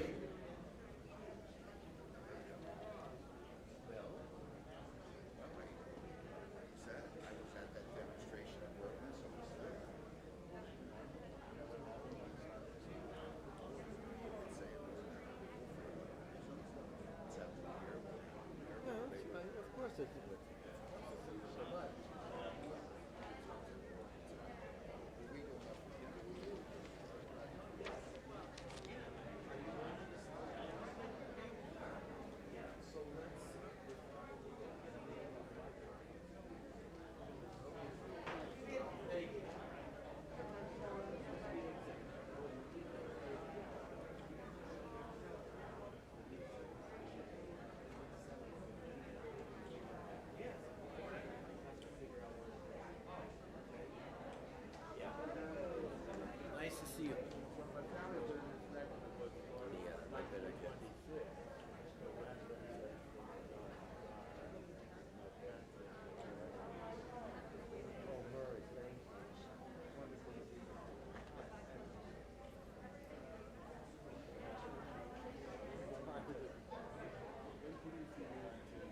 I don't have my calendar.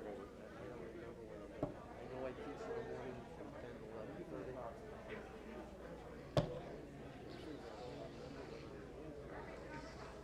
1 o'clock. Oh, here? Yeah, here. I'm going to be in the office. So I'll be here tomorrow morning too. Okay, good.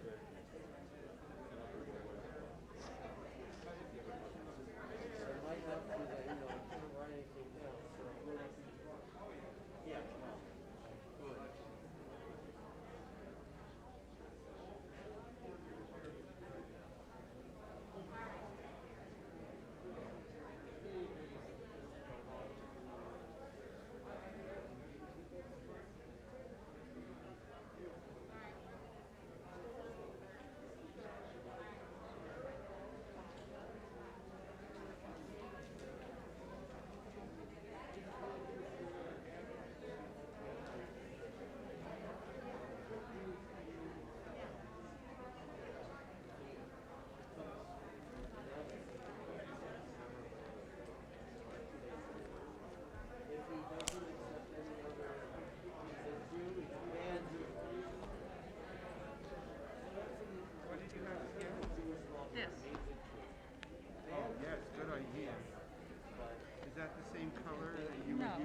I want to show her what I'm What talking it about. is, yes. It covers the Torah when you're not reading it. Correct. I didn't think this was on. Not on enough. You couldn't hear Don Friedman at all. They have no prayer books in the, no prayer books. I'm going to go. Go ahead. Again? Well, you think. Let me see if I can